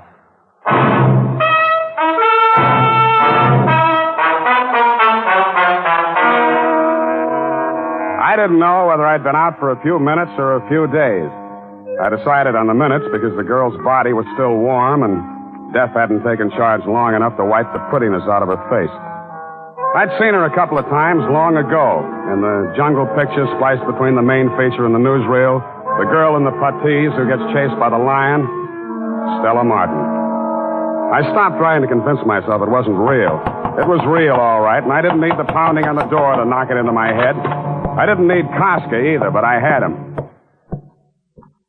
What is this, Mike? You on a rampage? You want to know what happened, or you want to be a big man? Now, just be gentle with me. That's all I want you to do, Mike. 15 minutes ago, I was in a warm bed. Just be gentle. I got slugged. A man 7 feet tall in a black leather jacket. Look, Mike, I spent 5 hours questioning Roy Fulton about the murder of his girlfriend, Toby. Nothing. He quoted poetry. Then I climbed into this warm bed and I was sleeping fine. Then Sergeant Hurd called. It seems someone phoned in this address to Sergeant Hurd. You were saying what, Mike? She's in the hallway, propped up against the wall. Show me. Here she is. She's young and she's strangled, and her name's Stella Martin. You want to clear it up for me? You want to listen about a guy in a black leather jacket? 7 feet tall, eh? Yeah, 7 feet tall. Find him. That shouldn't be tough for a sharp fella like you. Now, don't be sour on me, Mike. You took some lumps and you... You see this, kid? What? This. Holding something in her hand. Well, now. Well. Read it, Mike. Read what it says on the paper. There'll be another one tomorrow, McCoy. Another one tomorrow, McCoy. Well, now. What makes me so popular, Costco? Why doesn't it say your name? Why doesn't it say Sergeant Hurd? Because it says McCoy. Because it says the name of a guy I stumble over when I get out of a warm bed. Because you know things you're not telling me and you're not going to tell me because you think it's clever to obstruct justice. What am I going to do with you, Mike? Take you downtown and sweat you? Watch you be a hero because you won't tell me what you know? Get out of here, Mike. Get out.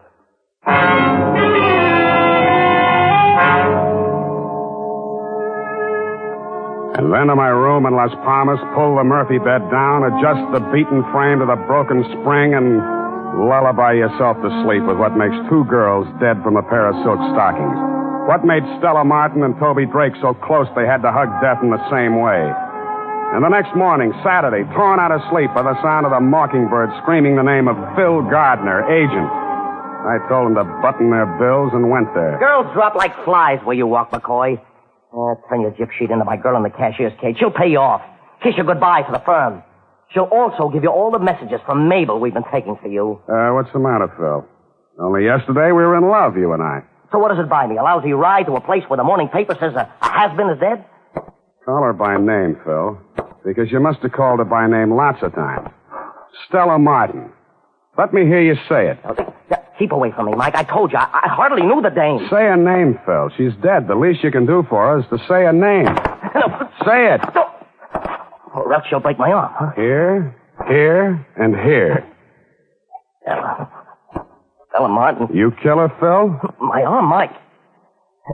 I'll need her to sign your check. How long have you known Stella? 3 months ago, pickup from Dorcas Drive-In on Santa Monica. A guy gets lonesome for a car hop like Stella. A friendly pickup, so help me. You did lovely, Phil. Now tell me one thing more. You know a man who wears a leather jacket who's 7 feet tall? Somebody help me. I got a madman loose. 5, Philsy. For two lovers like we, you've made the morning stink. I got to the drive-in on Santa Monica. A cowgirl with a menu and a pair of heavy-duty sheer dungarees threw a card on my windshield that said Phyllis on it. Dorcas, she asked back. Why, that's old Mel over that-a-way mixing up a passel of nuts and cheese for the super burgers. I moseyed on over to old Mel, but the critter saw me coming and snapped his galluses at me. Howdy.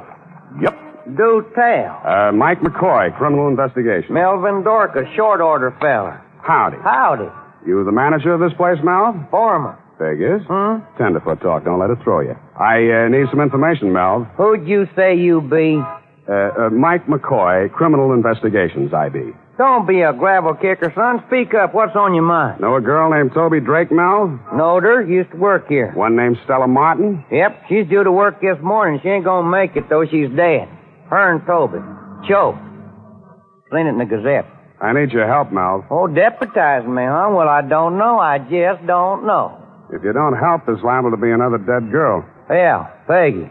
Who? What's the matter with you, son? You got monkeys in your ears. I said Peggy. Peggy Bryan. On account of them 3 girls was thicker than a bobcat's tail. Do tell. Thicker than that, even. Peggy used to work here, too. Drove to work in Toby's auto. You know where I can find Peggy? North Hollywood she lives in. You wait a little bit. I'll dig up her address. You want to wait, son, or do you got to be riding on? You'll wait, won't you? I'll wait, Melv. I'll wait.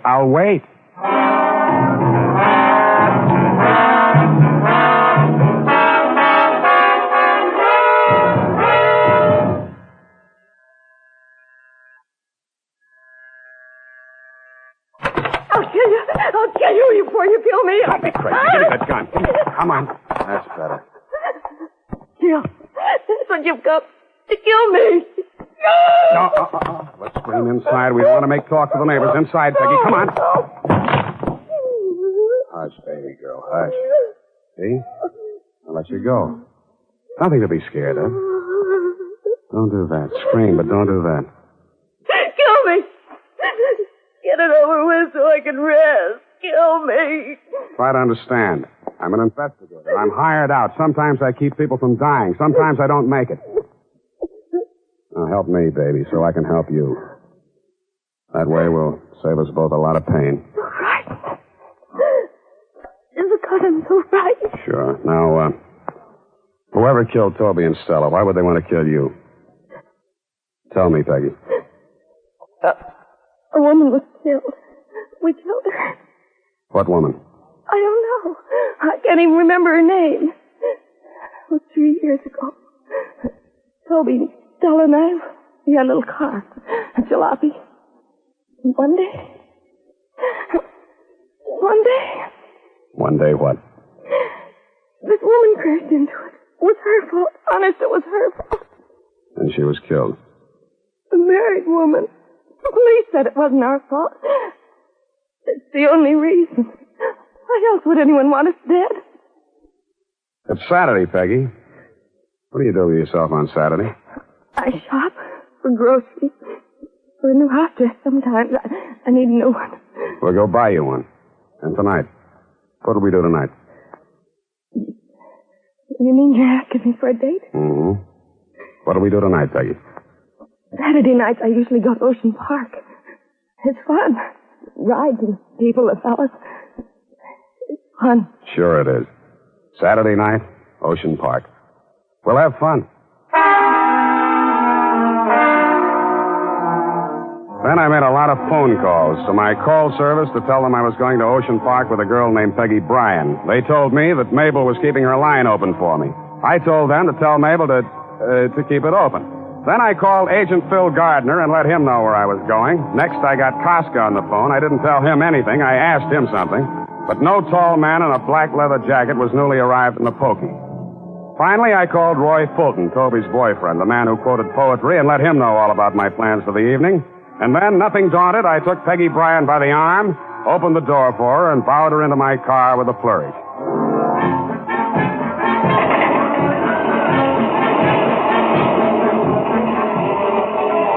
At Ocean Park, I bowed her out. The least I could do was to make it gay for her. After all, she was my personal pigeon. Let's just walk for a while, Mike. Whatever you say.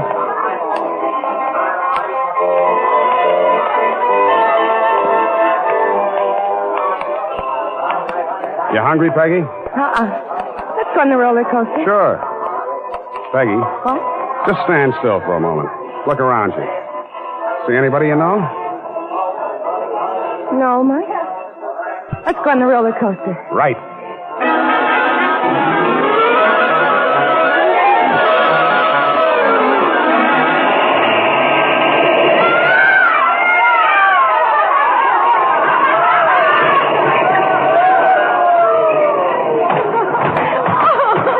Like it, huh? It scares me, Mike. It's fun. Sure it is, sure.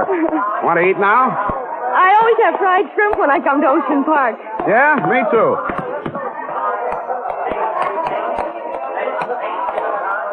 I know what you're doing, Mike. Sure you do. I'm on a Saturday night date with a nice girl. You think you'll find me here, Mike? You want me to level, don't you? Is he going to kill me? Not while I'm here. Come on, let's eat.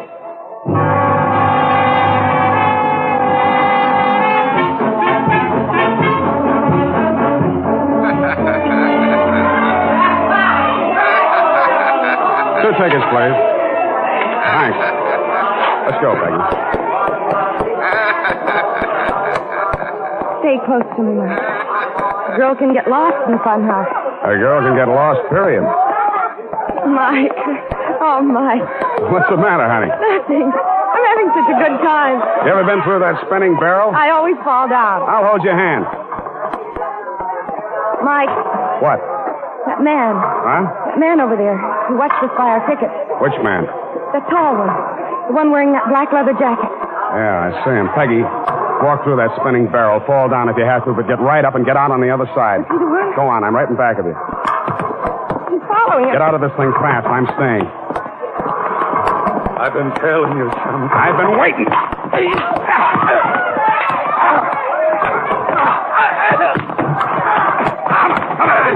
Get out of there! Get out of there!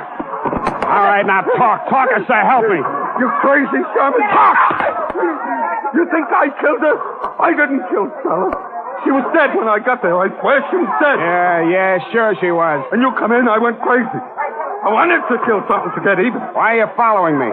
Because you're a shaman. If you get to the killer, I want a piece of him. I didn't kill Stella. You gotta believe me. You gotta...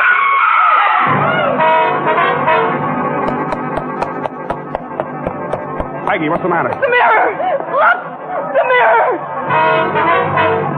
He was in the mirror, all right, his reflection in the crazy, rippled mirror of the funhouse. Roy Fulton's reflection, long and thin, as if he'd been squeezed together. This time there was no poetry, just a gun.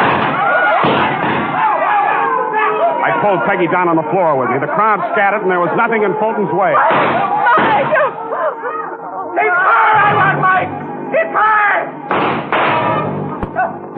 I was lucky. My shot got to him, but he kept coming. Then it caught up with him. But he didn't fall. Fulton. They killed my wife. They killed her.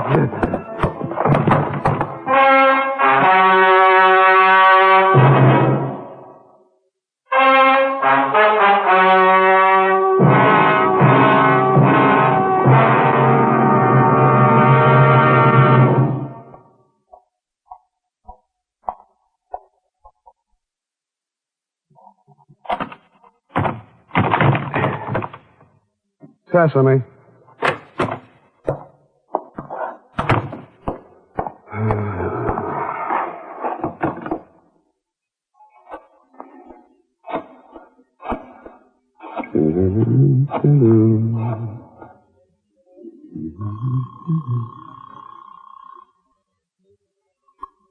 Hello, Miss Ford. Remember me? You wanted me for the talking pictures? Yeah. Mike. Mm-hmm. Oh, you saw it in the papers. That's right, Roy Fulton. Yeah, his wife had been killed in the automobile accident, and he blamed those 3 girls for it. He was definitely off his rocker. Baby, Miss Ford, what are you doing tonight? A ballet dancer? Instead of me? But a ballet dancer? Miss Ford! Miss...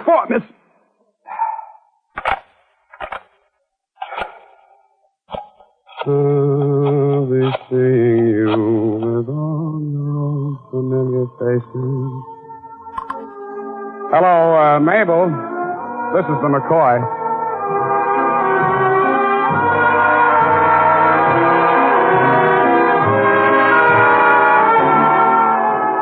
The McCoy, starring Howard Duff, is written, directed, and produced by David Friedkin and Morton Fine, with music composed and conducted by Walter Schumann.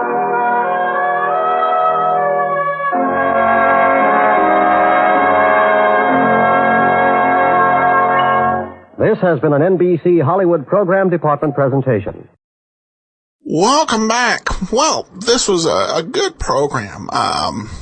David Friedkin and Mort Fine, with Walter Schumann doing the music, Howard Duff as the star, and even Sheldon Leonard as the police officer. Which is definitely, it's definitely a bit of a change. Usually plays, kind of a gangster on the other side of the law.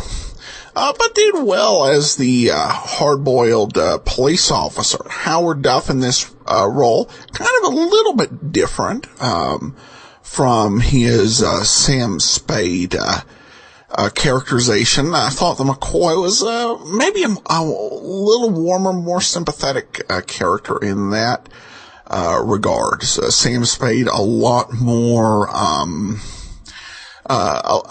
could be a lot more ruthless, a little softer in this one, and I think that worked. The reason the program wasn't picked up was because of Duff's political problems at the time. Still not resolved. It would be several years until they were, so that he would be accepted as an actor again, but he was still kind of on the outs of the point here with some rumors that turned out not to be correct of communist ties in the midst of the investigations of the 50s. This script would be reused on Yours Truly, Johnny Dollar, on January 16th, 1953. It would become The Starlet Matter, which we played for you on November 25th of 2011. And this was, in my mind, one of the better John Lunn episodes of Yours Truly, Johnny Dollar. But that said, I still don't think it was quite as good as the original audition for the McCoy with Howard Duff. So, an interesting series that could have been quite entertaining. Well, all right. Well, that will actually do it for today. We will be back tomorrow with Yours Truly, Johnny Dollar.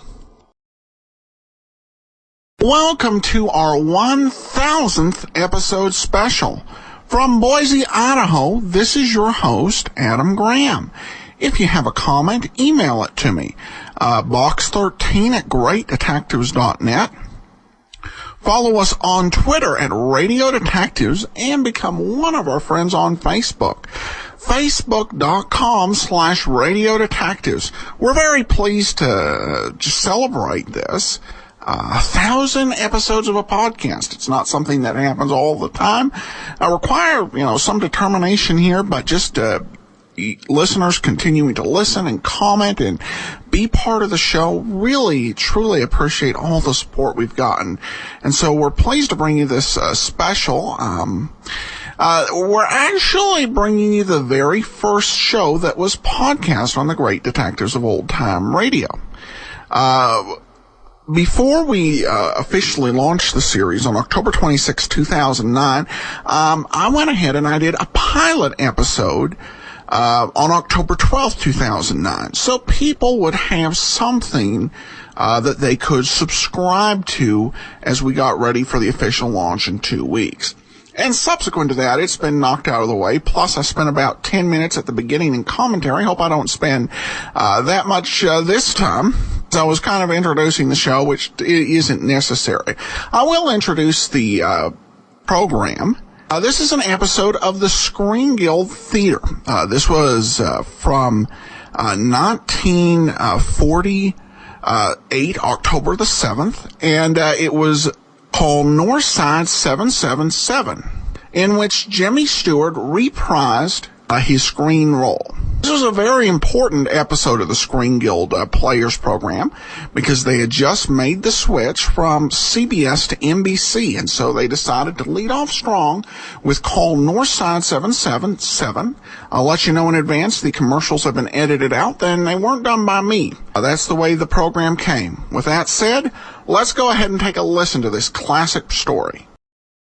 For the first time on the air, the Screen Guild Players present Call Northside 777, starring James Stewart, Pat O'Brien, and Richard Conte.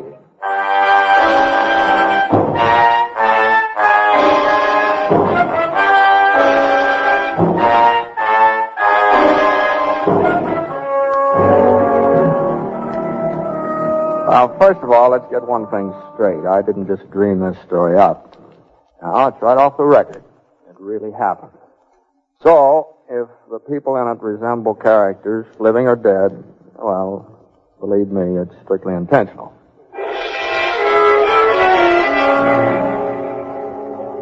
On October the 10th, 1944, I was a reporter on the Chicago Times. October 10th, 1944. Remember that date's important. That was the morning the ad appeared. A little ad in our classified section. A personal notice that said $5,000 reward for the killers of Police Officer Bundy on December 9th, 1932. Call Northside for 777, 12 to 7 p.m. Ask for Tilly Vicek.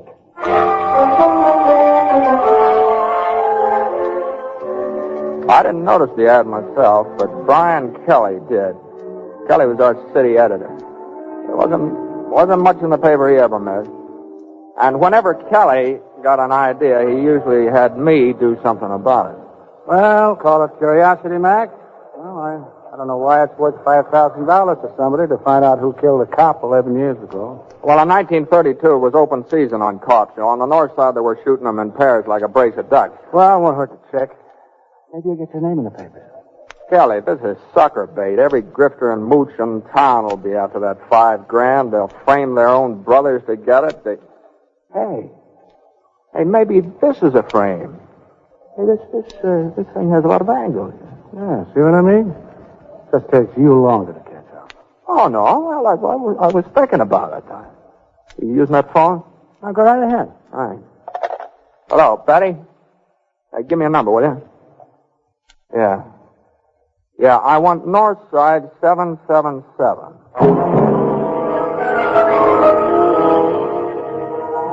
Kelly Wiechek wasn't home. They said she worked nights, and they told me where. It was one of those big office buildings downtown. I found her on the 7th floor in the corridor, on her hands and knees with a scrubbing brush and a bucket of water. I showed her the ad, and she got up quickly. Yes, that is for me.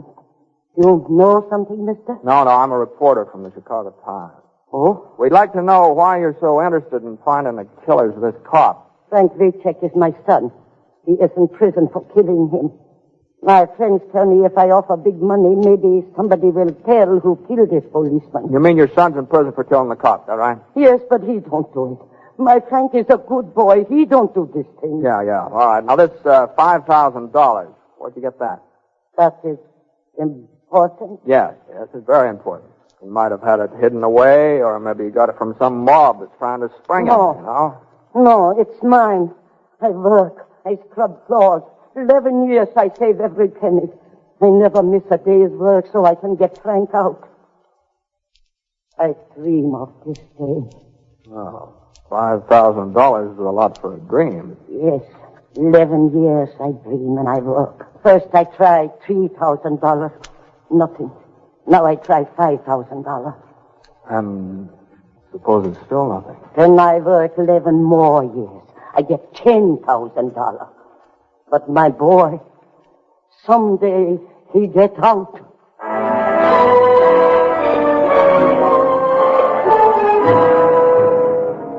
Well, it made a pretty good yarn, I guess. You know, mother slaves to save $5,000, offers it to clear her son. I told myself it was all in a day's work. I wrote it, tried to forget it. I tried. Kelly didn't. Swell story, Max. Swell. It's got size. Thanks. Almost too good for a one-day run. Why not go up and interview the boy? Oh, now, wait a minute. I'm not glorifying any cop killer. You got proof he is a cop killer? Well, they didn't give him 99 years for playing hooky. He had a record. He was on probation when he shot the cop. Yeah, I know. I looked it up, too. He was public enemy number one. He and a couple of other kids broke into a grocery store. He got a few candy bars and a record. Look, Mac, let's put it this way. Maybe I'm interested for a personal reason. Because my mother did the same thing. She scrubbed floors on her hands and knees for more than 11 years to send me through school. Okay, I'll go up to the pen and see him in the morning. How about expenses? Here's a voucher. Take it to the cashier. Right. Kelly. Yeah? I happen to know that your mother had a small annuity. She never scrubbed a floor in her life, and you never got out of the 5th grade. Well, But I just figure if you pulled such a corny gag, you must want me to go up there pretty bad, so I'm going. Oh, swell. Swell. Keep the expenses down, will you, Mac?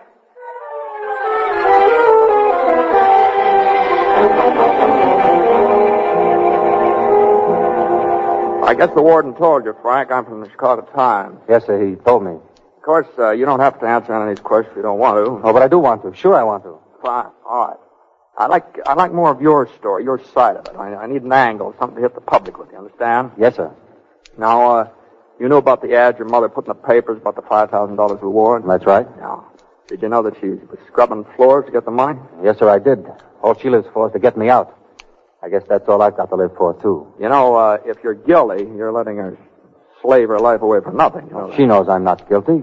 Well, I don't know. I read all the news clips, the transcript of the trial. They don't exactly whitewash you. I know, but you only read what convicted me. All the true facts didn't come out. Even Judge Moulton said I wasn't guilty. But the judge who gave you 99 years? Well, he had to do that. The jury said we were guilty. But in his chambers, he said he knew we were innocent. When was that? After he sentenced us. Oh, after. Well, I think maybe we better duck that. What else? My lawyer was a drunk. He didn't even let me in on the stand because he was afraid I'd get the chair. Go on. Well, when they question you hour after hour, you're bound to get mixed up on a lot of little things. The cops didn't even listen to me on the important things. They had to have a conviction. So they went ahead and got it. That's a good angle. Railroaded.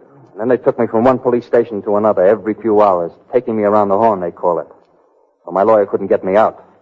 And then this Fender Skutnik. Skutnik. That's the dame around the speakeasy. Right? Yeah, the first come of the time she saw me, she said I wasn't one of the killers.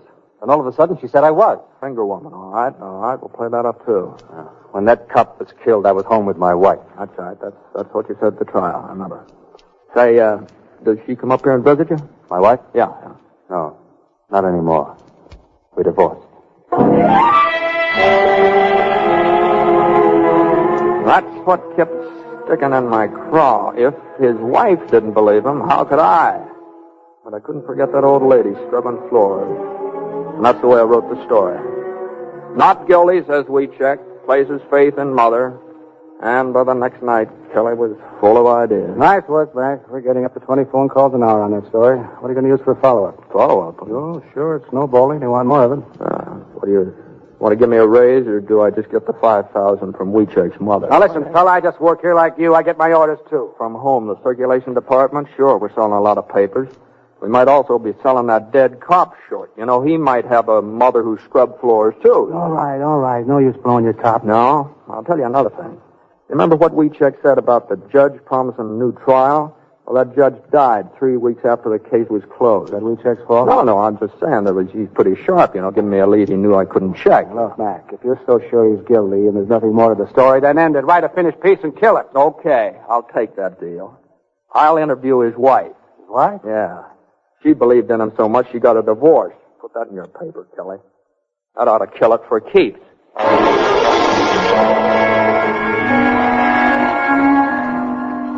You see, I've been wondering what you think about Frank. Frank is innocent. He didn't do it. He was home with me when that policeman was killed. You wouldn't be saying that because you loved him. Then, I mean. Yes, I did love him. I loved him very much. So you got a divorce and married somebody else, huh? Only because Frank insisted on it. Look, would you mind repeating that? Frank made me do it. He made me get the divorce. And then he made me get married again. Well, why? So our boy would have a chance in life. So he'd grow up with another name.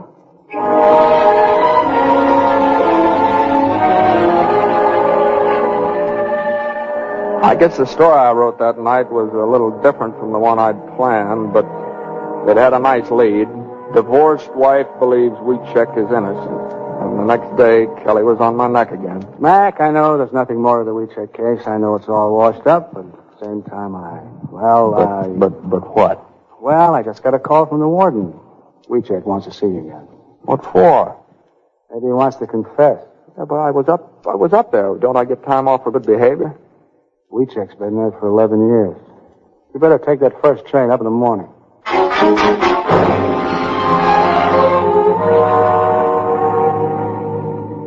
Hello, Weechek. I understand you want to see me. Yes. I want to tell you something. I don't want you to write any more about me or my family. No? No. We poured out our hearts to you, and all it meant was just... Oh, wait a minute. You wanted help, don't you? We've got 500,000 people following this story. Someone might know the killers. What do you think you're kidding? My mother's doing this for me, not to sell your papers. I don't know. I thought I was doing a pretty good job for you. Putting my boy's picture in the paper, spoiling his whole life? I don't want that kind of help. I'll stay here 1,000 years. Just don't write about us anymore. That's all. Wow, you seem pretty... Look, Frank, suppose I went on with your case and did my best to slant the story your way. I want you to know that I still don't think you're innocent, but I'm willing to dig. Get the facts. The facts? And remember this, the first time I catch you lying, I'll blast you so hard you won't even get your parole when your 99 years is up. How about it? Is it a deal? I got nothing to be afraid of. Yes, I'll make that deal. Okay. All right, now let's start talking.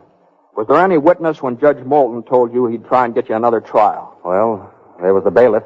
Yeah, what was his name? I don't know. All right, I'll find out. Who was your lawyer? Well, his name was Underwood.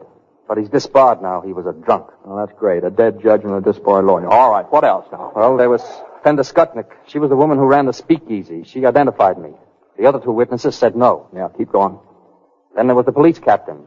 He stood right alongside of Fenda Skutnik when she picked me out. Mm-hmm. She acted like she was afraid of him. What was his name? I never found out. He wasn't at the trial. Oh, brother, that's fine. Where can I find this Skutnik day? I don't know. You know, this is great material I've got here. Well, it's all I got, but it's the truth. I swear it. Look, would you be willing to take a lie detector test? Mr. McNeil, for 11 years I've been waiting for a chance at that box. You know what you're up against. If it turns out bad, you're cooked. If it turns out good, it isn't legal evidence. I'll take the test. Okay. All right, I'll set it up for you.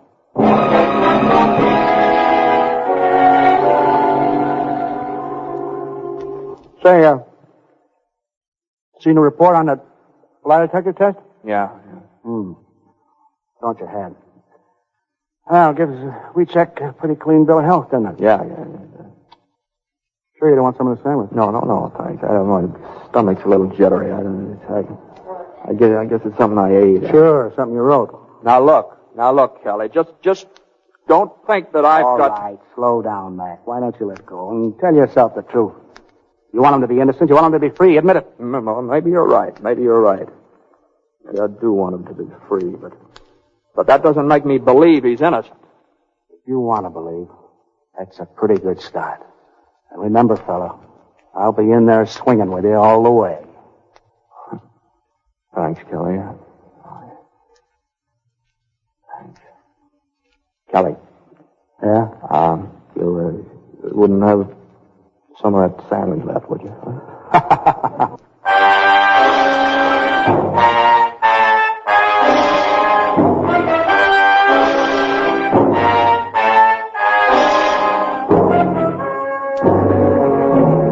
Well, they say that a convert always prays the loudest, and as soon as I'd switched over to Frank Wiechek's side, I guess you could have heard me all over town. It wasn't just the story anymore.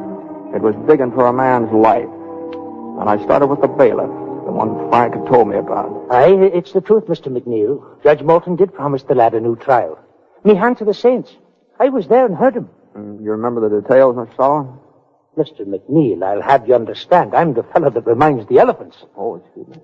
You see, the way it happened as come out in the trial, this Officer Bundy was having a snort in a little speakeasy run by this woman, Wanda Skutnik? The very same. And whilst he was warming himself with being a cold day, these two yeggs come in and let him have it. But now there was another fellow sitting there having a drink. I know. Truck driver, name of Gruska? Correct. And when the trial was done, the judge, God rest his soul, had them all brought into his chambers. That's when this Gruska fellow speaks up and tells the judge that Wiechek wasn't one of the killers. Well, what did Wanda Skutnik say? Well, she stands pat. She claims she saw the shooting from start to finish. But then this Gruska fellow gets mad and he says she never saw any part of it. That when the fireworks started, she ducked into a closet. Well, why didn't he say that on the witness stand? Well, no, I guess he never had a chance. All they let him say was yes and no.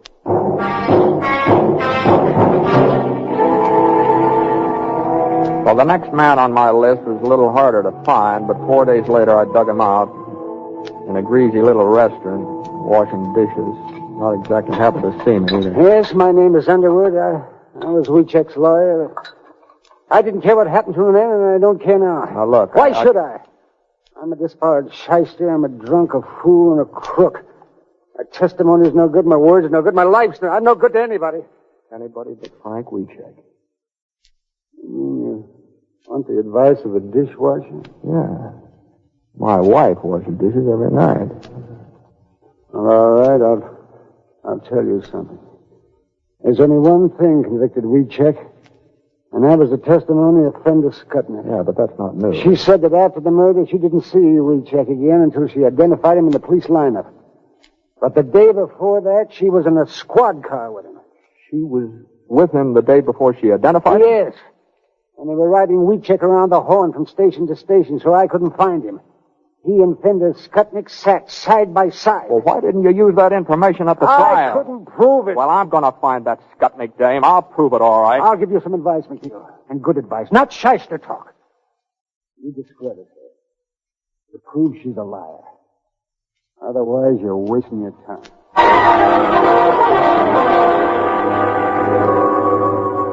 Now, all I had to do was to find Fender Skutnik. Except that she didn't want to be found, and Chicago's a pretty fair-sized village. But it wasn't exactly wasting my time. Checking the police files, I found that Frank had been arrested on December the 22nd, but he hadn't been booked until the 23rd. The police had held him for 24 hours. He could have been with that Skutnik dame, I said to myself, if I could only prove it. And then suddenly I got a big idea, and I raced for the nearest telephone. City desk, Kelly. Listen, Kelly, about the Weechek yarn. Now, I know it wasn't important back in 1932, but maybe somebody took some pictures. Sure, you want to get one autographed? Now, don't clown. Come on, I'm in a hurry. Now, check your file and have somebody check the other papers, Well, too. Mac, you've read every word that was printed on the case. You've seen every picture. Look, Kelly. Now, a photographer shoots maybe 10 pictures and only prints one. I want to see the other 9.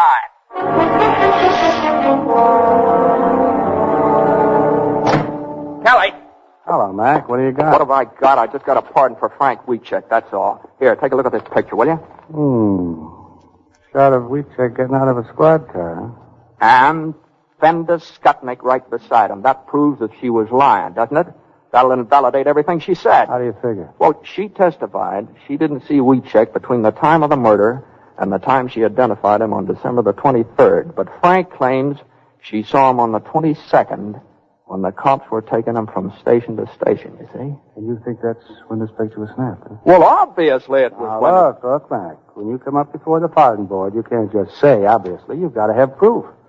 And this picture could have been taken after she identified. Well, but it wasn't, You Kelly. think it wasn't, and I think it wasn't. The board will just sit there and ask for facts.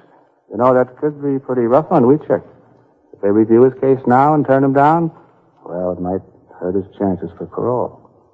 Well, I wouldn't want to hurt Frank. I know you wouldn't. I know it. You've done a great job, Mac. Nobody could have done any better. Yeah, sure. The operation was successful, but the patient died. Well, personally, I'd go along with you, but the front office is getting a little worried. These cracks we've taken at the police department and the state's attorney and... Well... Okay, what do we do? Write a finished story. Get the paper off the hook. All right. And then you better go out and see Weechek's mother. No, I can't do that, Kelly. Look, I can't do that. You wanted to read it in the paper? Do you, Mac? No, all right, I'll go.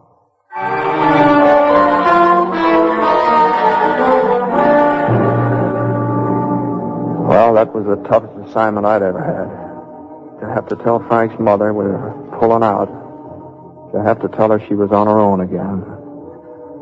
On the way back to the paper in the cab, I just kept staring at that picture of Frank and the Skutnik, and just staring at it, looking for something. You know, like when you get a letter and it's got bad news in it, and you keep reading it over and over again, hoping you've read it wrong. And I guess I didn't even hear the cab driver at first. Seen the afternoon paper, Bud? What? I said, have you seen the afternoon paper? Paper? No. Yeah, the cops pulled a nifty one, all right. Proved some guy was a forger. First time they used that new machine. Machine? What was it? Yeah, a machine that enlarges things 1,000 times. They can take a piece of writing or a picture or anything and... 1,000 times? Yeah, 1,000 times. Brings it out clear as a bell. Hey, do you know where the police lab is? Police lab? Sure, it's down a few blocks from Okay, all right. Well, don't talk. Just drive. No, wait a minute. Pull up the drugstore there, will you? I want to make a phone call first. I dropped everything, Mac. Rushed right down. What's it all about? We've still got a chance. Kelly, if you know how to pray, if we get a break... Pray for what? Slow down. Give me an angle, will you? They got a new process. It's just perfected. Enlarges pictures that you're now. The one of Frank we took and sent to Skutnik? Yeah, but they're not working on them. Over to one side, there was this kid in the picture, a newsboy with some papers under his arm. Now, that's the part they're working on, Kelly. Kelly, if I'm right, if they can bring this thing Almost out. ready, Mac. Want to come in? Yeah, we'll try and stop it. Don't light any matches or anything. Have to develop these prints in the dark. Got it, Joe? Yes, just going into the suit now. Kelly, remember what I said about praying? I still don't know what you're looking for. The date. The date on the newspapers under the newsboy's arm. You bring that out? Coming up now. Watch it, Kelly. Watch it. Watch that date. There it is. It's coming through, I think. December. What is that? December 20 something. December 22nd, 1932.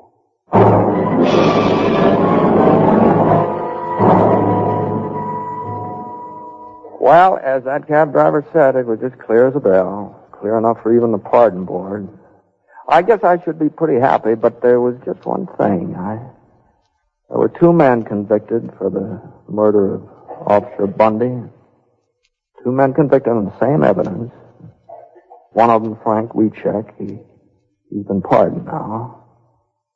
The other one's still in jail. You know, I was sort of wondering about that. Looks like I'll have to go to work again.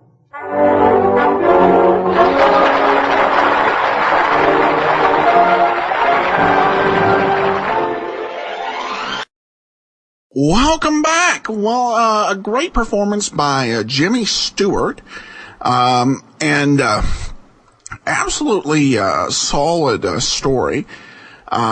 It was worth noting that Call Northside 777 was based on a true story, and I found this in the Columbia Journalism Review. In the actual story, it doesn't appear that the flipped picture, the negative, was a big factor. It was just more solid journalism, finding a witness to the promise of a second trial and exposing police corruption. But they had to spice it up a little bit for the film.